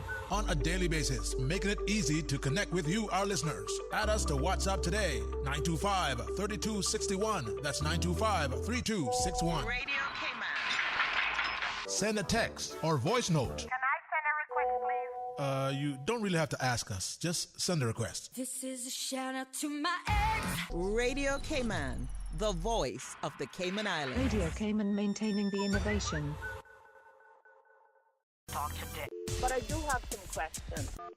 Talk today. Cayman Islands' foremost listeners' participation program. Talk today. Because there are more questions than answers. What the public is saying. Waiting to take your calls right now. Sterling Dwayne Ebanks.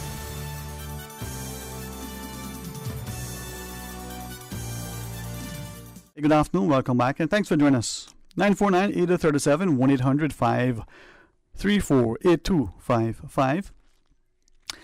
Flow makes it accessible and easy and affordable for us to use the toll-free call if you want to choose and share your thoughts with us. Of course, you may prefer, you may not even have an option. That may be the only way you can access us. Hopefully we can fix that at some point. Certainly have tried. 949-8037 if you're unable to use the Flow toll-free call. Then if you want, you can WhatsApp 925-3261. Fellow, and when I say it as a fellow, I would want to say a fella, but some of you remind me, that's not the way you should say it.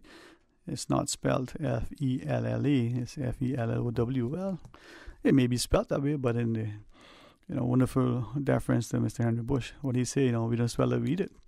That brings me to the other point that I wanted to make. To what extent accents or colloquial expressions are important, not only in the preservation and present in our language, but in ensuring that there's recognition. So, following the presentation that I referenced earlier, where the lady was saying that, her research over the years, her published papers, she's increasingly finding it more and more important that the media, and if it sounds that she was being very critical of the media, don't think it was her intent. One of the moderators was a seasoned media executive, sort of, as he put it, semi-retired, who acknowledged that as this presentation, he has sort of an overview as a moderator, what is it that the paper is going to be on, and he said, the media in recent times has been appallingly, lax in its accuracy, his words, and has been perhaps even complicit in the disinformation. I think he phrased it differently, but I think that was the impression those of us on this end that were listening collectively. But as the lady shared, the notion that we are not mindful of how important it is, not only for timely information. It shouldn't just be a case that you're the first one to get it out. Are you also accurate? Now, you need to make sure that the information is timely. She gave us an example. Long ago, she's working for a particular entity, and the data, in today's language, the information that they had to work with was by then, years and years sort of old. Just as an example, you're in 2010 and you're looking at information from 1980 because it's only then that information is now available. So you thought, well, that may give you a historical perspective, but, how does something, 20, 30, 40 years old as statistics being able to help you with your current information?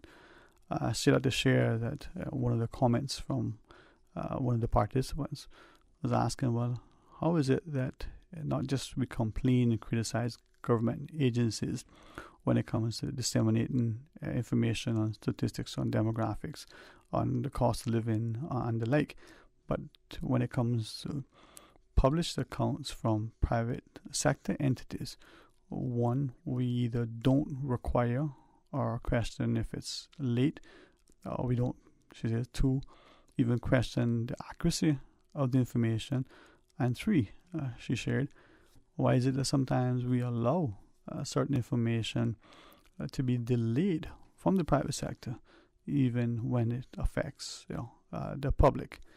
Well, your thoughts. Here 949-8037, 1-800-534-8255, or WhatsApp 925-3261, and share your thoughts with us. The other thing that perhaps as we referenced earlier, and it did part of the panel presentation, sort of spur me to ask the question, given what the fellow shared, after the presentation, is the idea of racism, discrimination, prejudice, and the like, and to what extent it is a part of our society. Is it something that has been acknowledged and been addressed?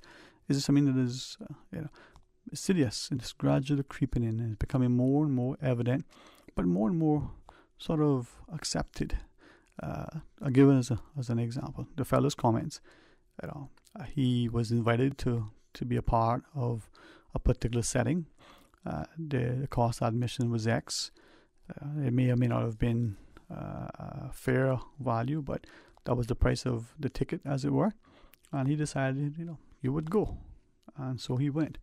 Now, we did ask him, just as a quick aside, would you have paid that amount of money to go there ordinarily? He said, and I think those who know him would understand that it's not just a case that we would jokingly say he's cheap. He thinks, well, why sometimes would you spend a lot of money for something when you can get better value for it in another setting? But in this instance, he thought it was beneficial. He wanted to be supportive. He wanted to go there. He thought that it was good for business and networking and all the other things, and just sort of a cost of doing business, as it were. But when he went, he looked around and saw, perhaps in today's parlance, and to use the colloquial jargon, he saw people, for whom they just wanted to rub elbows with the movers and the shakers. For him, it didn't really matter. He didn't have to have that sort of validation. But to watch something occur and then sort of feel it indirectly, that level of discrimination, where some looked at some who were there and thought, well, what are you doing here? Didn't know you could afford this sort of shindig, as it were. And that made him reflect on something that had occurred in another jurisdiction. And that prompted us to have that discussion, perhaps why I'm asking of you. Is it something that is evident here? Is it increasing? Have we always had it and turned a blind eye to it? If so, what are we doing to acknowledge it and address it and to stamp it out? And what forms, if any, does it take? That level of racism, discrimination, prejudice, and the like. Well, 949-8037, 949-6990. The headline news at 2 is just about seconds away. We're going to go to that. Invite you to be informed by the fantastic team we have in our news department. And then when we come back, more Talk Today. You are listening to Radio Cayman, the voice of the Cayman Islands. Today's biggest news. Radio Cayman, your voice, your choice. Local, regional, international. This is Headlines from Radio Cayman's newsroom. Today's biggest news. Hot temperatures lead the Department of Environmental Health to start garbage collection in the BRAC earlier for the months of July and August this year. Garbage collection for the period will now start at 4 a.m. instead of the usual 5 a.m. Environmental health officers ask you to put your garbage in the enclosure a night before your scheduled route as they implement this temporary change in the BRAC. If you need more info, contact DEH at 949-6696 or 948-2321. In international headlines, the 30 NATO allies signed off on the accession protocols for Sweden and Finland today, sending the membership bids of the two nations to the alliance capitals for legislative approvals and possible political trouble with Turkey. The move further increases Russia's strategic isolation in the wake of its invasion of neighboring Ukraine in February and military struggles there since. Head of the alliance, Secretary General Jens Stoltenberg, called it a truly historic moment for Finland, for Sweden, and for NATO. Hundreds of homes have been inundated in and around Australia's largest city in a flood emergency that's causing problems for some 50,000 people. Officials say emergency response teams made 100 rescues overnight of people trapped in cars on flooded roads or in inundated homes in the Sydney area.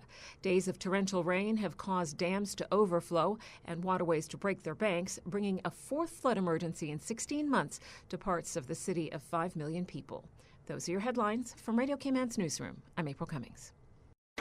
For the latest in news and information, follow Radio Cayman on social media, Facebook, Instagram, Twitter. Download the Radio Cayman app or log on to our website, radiocayman.gov.ky.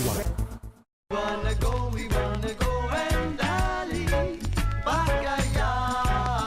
Backyard, Caymanian and Jamaican cuisine. 7 Mile Beach might have changed, but Backyard is bringing it back. True Caribbean food in the heart of 7 Mile, just like Mama's home cooking. Brown stew snapper, Cayman-style beef, jerk chicken, turtle stew, and the delicious list goes on.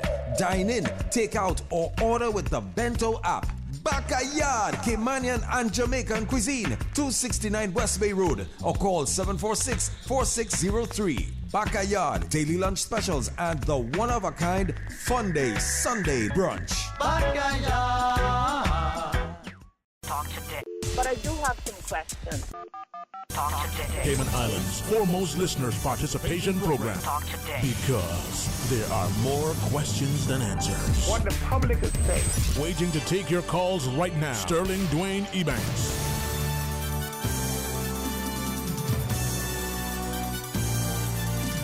Hey, good afternoon and welcome back, and thanks for sharing with us. 949-837, 1-800-534-8255. Or you can WhatsApp 925-3261. You know, imagine it. This is July. And as my mother would always say, you know, 2 turnarounds and it'll be Christmas. And for many, it's the summer, and it's a time of great excitement because for some of us who would be getting ready for our summer vacation, it's going to be an extended time for many. For some, it's when we prepare for certain things. For students, it's just a great time. The school isn't, a great priority. And for others, it's preparation even from now for the next school year, whether that is to university or some other tertiary learning environment, whether that is, that time before they venture off into something else. And I should have to ask quick comment in passing from an individual just earlier. It's the summer, and for him, he shared it's that sense of what happens in the summer. We've still in the hurricane season, so do we be attentive? It's the summer, and he says for the first time in a very, very long time. Now, he understands that in 2020, it was a bit different, so he couldn't travel that he wanted to. So that was expected. Then 2021, maybe still, best not to do so much. Let's, take a hiatus and be a little bit more careful. And now he says, third consecutive summer, his mindset is, maybe it's probably better not. Just wait. Where do I go? But he has had a number of years that he's just been here. No significant travel, just the same thing over and over. And as beautiful as it is, it's always good to get a different scenery and setting and experience other things and the family and friends that he would normally have had the opportunity to engage, and as you would have in 2019, and anxiously looking forward to doing again in 2020 as they've done, for every summer, almost every year up until that point.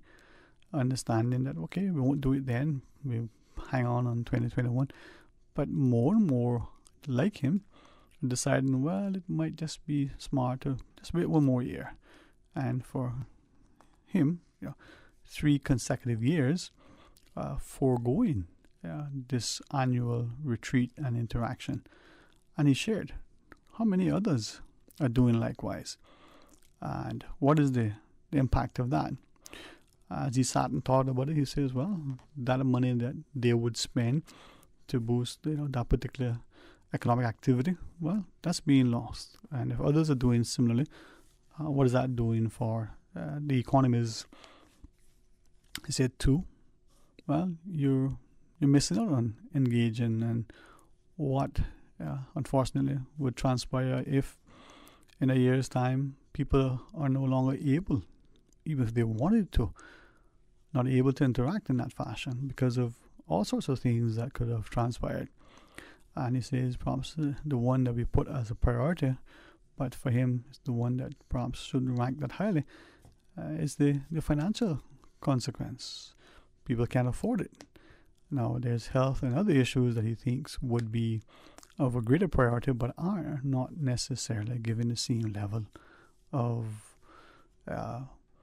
importance, as it were. Now, the word he used perhaps would have been much more inflammatory. And then the third thing he said is that disengagement, as he put it, you're disconnecting from family, you're missing out on much. And are we appreciative of that consequence on our overall wellness? The longer we go, for some of us, without interacting with people, perhaps the more comfortable we become with that absence. And that disconnection may lead to what was a temporary thing to something that becomes just expected and accepted. And what becomes 1 year is now 10, and you no longer interact. Now, that may not be the norm for many of us, but as he said that, a fellow quickly, chimed in that that was the consequence that he's in now. And he had planned, 2020 being just the year, 2020 sounded great, that he was going to reconnect with someone that he hadn't seen up at that point. And they had made all sorts of plans and then could not, understandably, justifiably, follow through with them. Then they said, well, maybe next year. And that didn't transpire. And now, the next year, this year, seems to be, well, maybe it wasn't meant to be. And what was almost 10 years in 2020 has easily surpassed it in 2022. A third consecutive summer in his case. Ask that to ask of you, where are we and what are we doing, and to what extent are we willing to share our views, either as strong proponents for something, one way or the other, or to perhaps instead of proposing it, maybe to openly and publicly oppose certain actions or inactions, certain policies and rules, and even laws, from the perspective that we say to the lawmakers, hey, this law needs to be amended, needs to be repealed. This law is an affront to perhaps a sense of fairness, without appreciating that there's a consequence that goes beyond that particular impact on that individual or that group. And then with that in mind, where are we with respect to our tolerance and respect for others when it comes to their views? I say that to share that, again, as I referenced on Friday, Cayman Airways public acknowledgement that, hey, it's no longer mandatory for staff or for passengers on the planes to wear a mask, but please be respectful of those who choose to still wear, whatever the reason that they do so. If that's their choice and you don't believe that it should be worn, well, allow them to wear it and respect that position.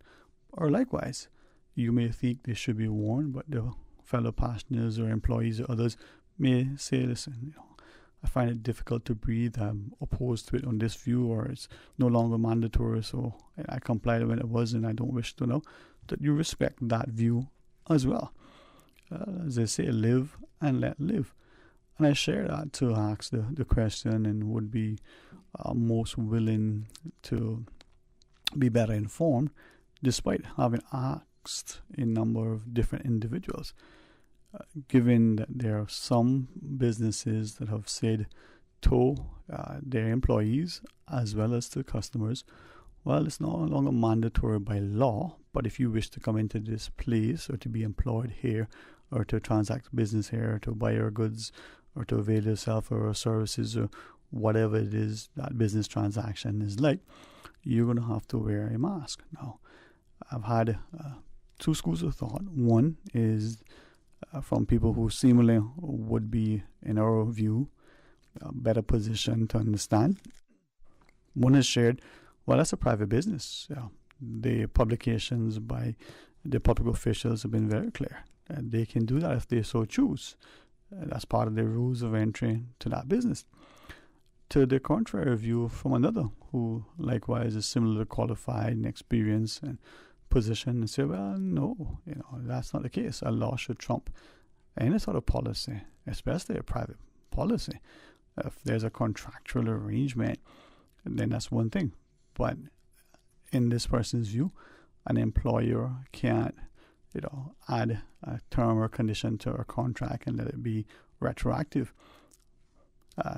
He shared just his view that if you were employed by company A and your terms of employment are A, B, C, D, E, F, and the like, and now they say, well, if you want to be employed here, in addition to all these other things, here is something else, and you're not, sign in for that, well, can you be forced? Now, he quickly shared that some employees would agree to that, or the fear of employment being terminated. Now, is that something that is actionable? And if so, do we have the employees who are sufficiently poised to do so? Will they be supported by lawyers or the wider community if they feel that they've been unfairly treated, perhaps dismissed, perhaps an environment created that would lead to them being dismissed or resigning? It may not seem like much, but is it something that could create a problem for some of us? Well, we'll see. As the song says, time will tell. Well, share your thoughts with us. 949-8037. Toll free with the compliments of Flow at 1-800-534-8255. And then the last point, perhaps, on that whole issue that we wanted to reference was the concern, again, emanating from our earlier discussion, of people being able to access education facilities, not just, private sector businesses and services, but healthcare. And a question that we've heard raised a few times, we've sort of indirectly alluded to it in asking certain things as reported in the media. Should people, and if so, to what extent, be precluded from necessary medical treatment because they refuse to undergo certain protocols or procedures and the like on some basis that in their minds are justifiable to refuse? To give us an example, we're told that even here, some people cannot travel to some places for medical treatment because they haven't accepted to take the injection, vaccination that's offered for whatever reason. Now, you might say, well, that's too bad, too sad. But is it something that needs to be reconsidered? And if so, like our health sector, our agriculture, it's a part of our national security that we can ensure we can adequately meet the needs and demands of our society. But what if, as someone shared, just like the private sector business here that may require certain things upon entry, what if that was also the case for these other entities across the board? What would that mean for our society?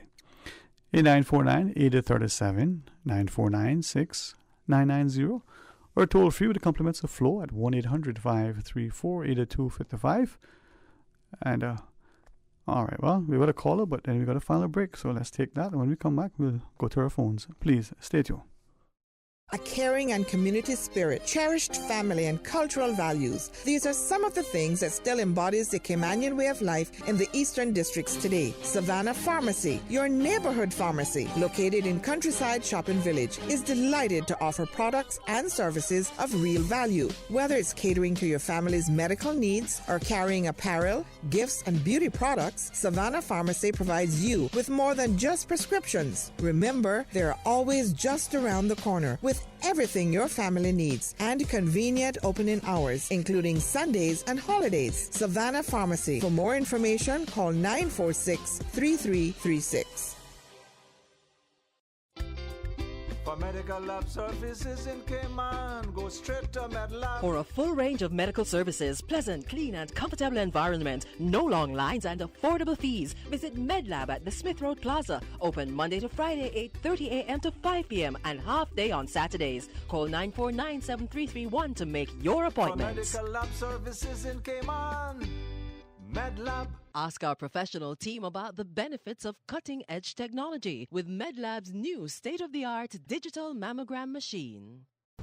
Ransomware, DDoS, malware, phishing. If you don't know what those mean, you're not alone. But if you aren't protected against those cybersecurity attacks, then your business is at risk. Don't leave your data or your business vulnerable. Get Digicel Business Protect. Simpler, smarter cybersecurity. Visit our website, www.digicelbusiness.com, to request a callback or call us now on 623-2499.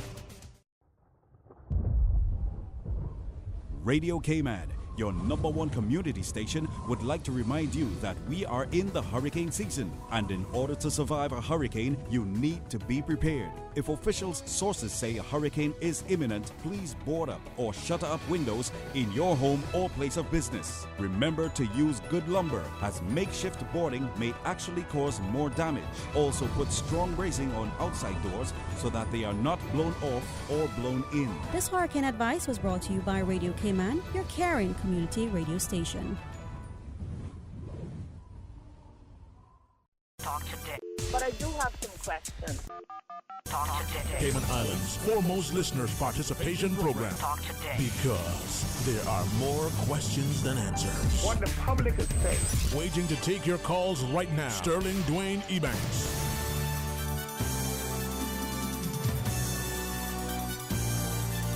Hey, good afternoon and welcome back, and thanks for joining us. It's open line as we go to the phones. Welcome, good afternoon. Hello. Hey, how are you, sir? Hey, all right. Kind of having some difficulties here. It's kind of heavy rain coming down, so maybe I don't know if I can get through so clear to you, but anyway, I'll try. We're hearing you perfectly, man, and thank you for braving the weather, putting on your, what is it they say? You don't have a reason coming outside. Thanks, man. Right. Once we get some good rains, we should be okay in the hurricane season, Yep, definitely. If we get enough rain, that's right. Yeah. Okay. But, Sterling, we're living in some extraordinary times. Mm-hmm. Here we are indeed. Yeah, a while ago, I hear you talking about, about discrimination. My friend, it's hitting us right in our face. Mm-hmm.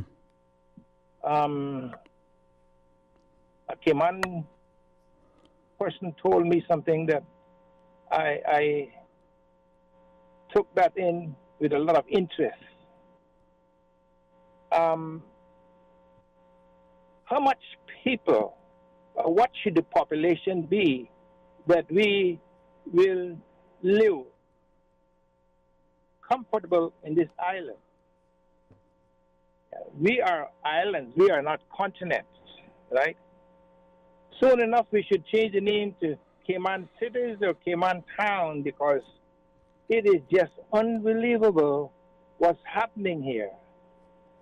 And again, I'm going back to the authorities that always come up and throw in your face about, well, if you sold the land now, you can't tell somebody what to do with the land.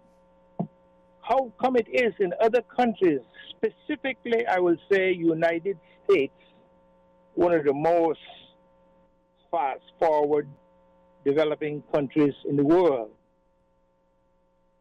Certain areas, they don't care about how much money you got. I see it in Coral Gables. You're going to do what they say you're going to do with that piece of property, not what you think because you're the owner that you can do as you like.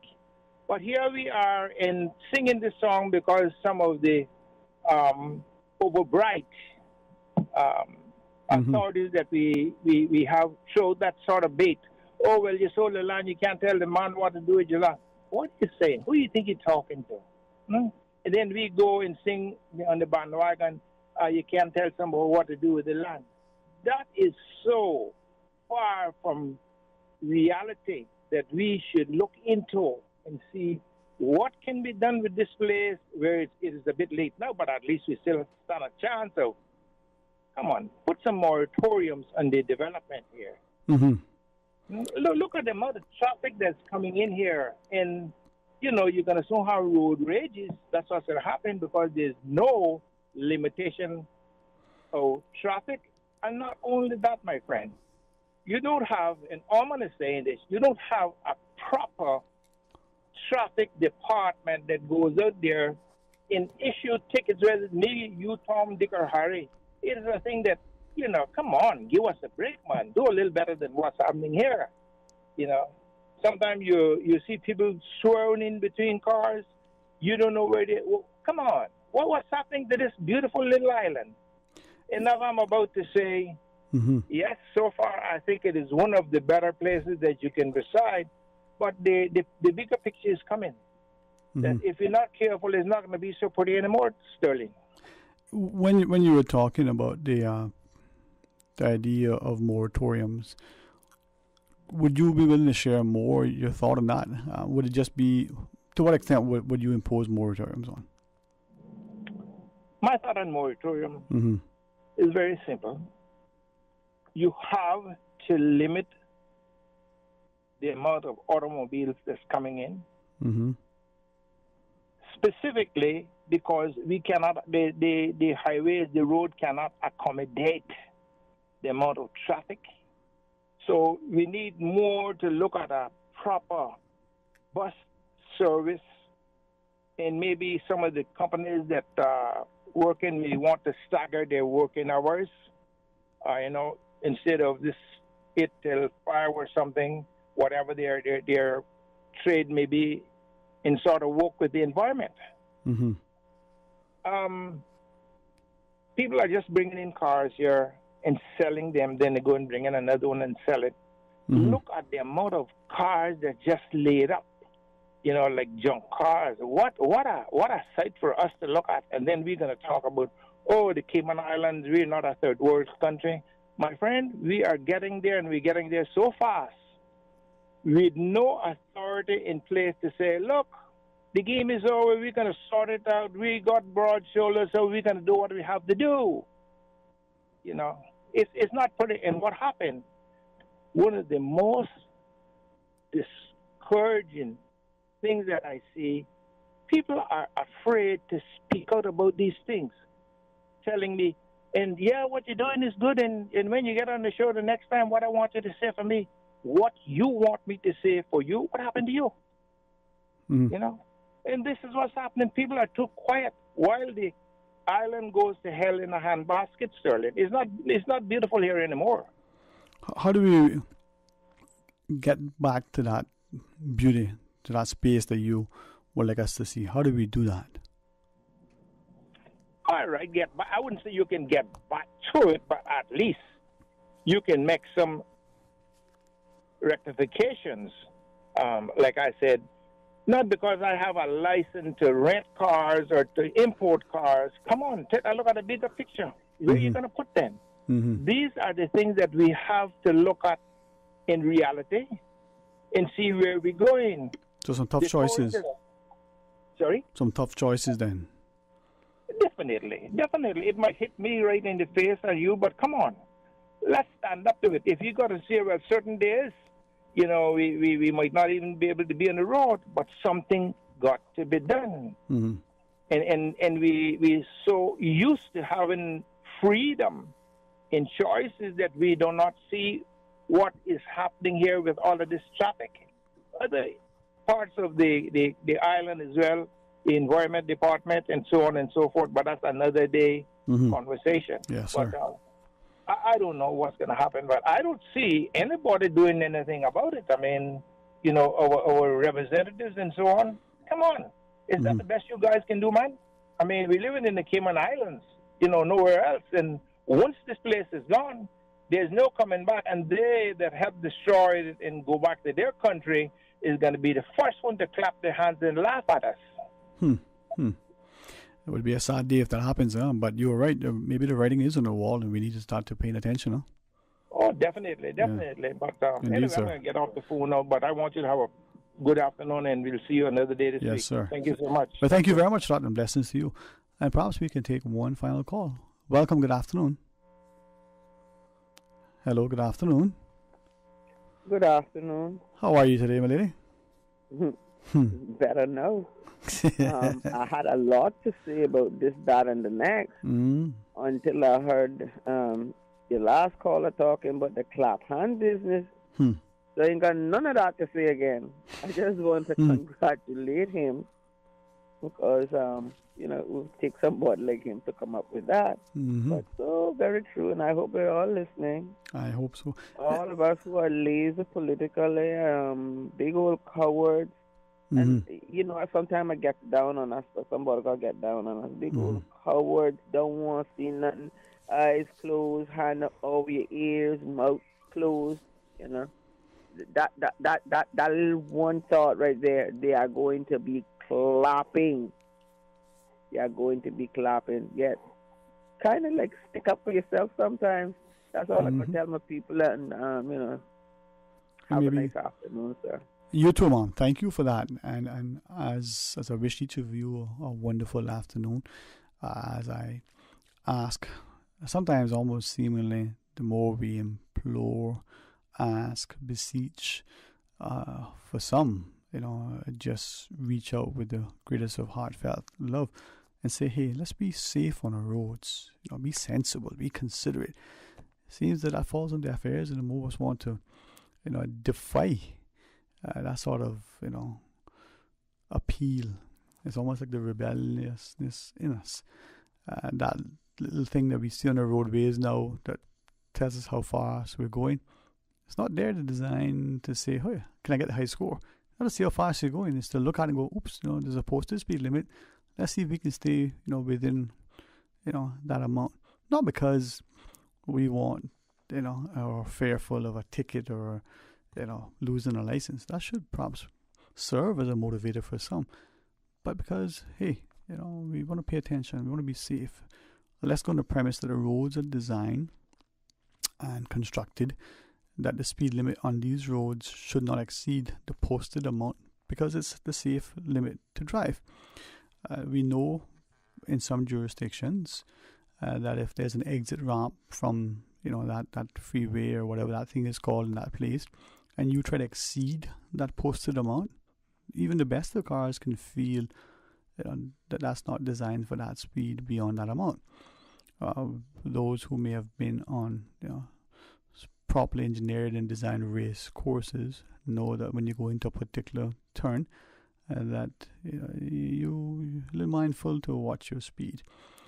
But on our roads where we traverse either as pedestrian, whether we're exercising, running or riding our bikes, whether we're riding some sort of motorized vehicle, electric or otherwise, 2 wheels or more, that we should do so safely, sensibly, and with a degree of consideration. It doesn't matter what vehicle we're using. There are others on the roads. So let's be cautious, let's be considerate, let's be careful, and let's try to do individually everything that we can individually to arrive there safely. And if each one does that, then of course we all would have an improved probability of so doing. The other final point, picked up on the last two callers and the sentiment expressed in my presentations earlier, is that if in your society you're not, seen reflected in the policies, in the media, in the schools, the classrooms, in the sports and society, images that look like you, sound like you, then you ask yourself the question, well, why is that? And to what extent you can contribute and participate. Not to go and take, but to participate and to offer and to help. Recognizing that, as the caller shared, maybe a moratorium on certain things may be the answer. But is that just kicking the can down the road? Is that creating a bottleneck and pent up frustration and going to lead to just more of the same bad behavior and consequences? Or that there needs to be a concerted effort to rethink our strategy? In fact, some of you have shared, well, is there already one that we are oblivious to? And to the caller's point, just take it as it is. Will there be hand clapping, or when there's a falling down of the things that could result when too much up top causes it to topple over? Well, think about that, and again, think about where we are and what we can do. Join us tomorrow for more Talk Today right after the midday news and midday meditation. As you do, be mindful that you can join me start in the morning for the record and be a part of that lively, engaging, informative discussion on the political landscape and the things that affect and impact our communities. And join us for Talk Today again right after the midday news. If it's raining in your area, well, enjoy it. Be thankful for the blessings. If it's frustrating, recognize that it does a lot, for the environment. If you're out and about on the roads, certainly be mindful and careful. And if you're like some of us that have found yourself particularly pensive, in the last 5 or so days, well, there may be reasons for that. Harbor not that ill will in your heart, but in fact, extend your hands in a helpful manner. It may indeed be just what you need. Until tomorrow, be blessed. Talk Today is brought to you by Subway, open 24 hours in Countryside, Anderson Square in Georgetown, and Centennial Towers in West Bay. And by the Ministry of District Administration, Tourism and Transport. Explore your history, explore your land, explore your sister islands. MedLab in Smith Road Plaza, your complete medical laboratory solution. Call 949-7331. And Savannah Pharmacy in Countryside Shopping Village, convenient opening hours including Sundays and holidays.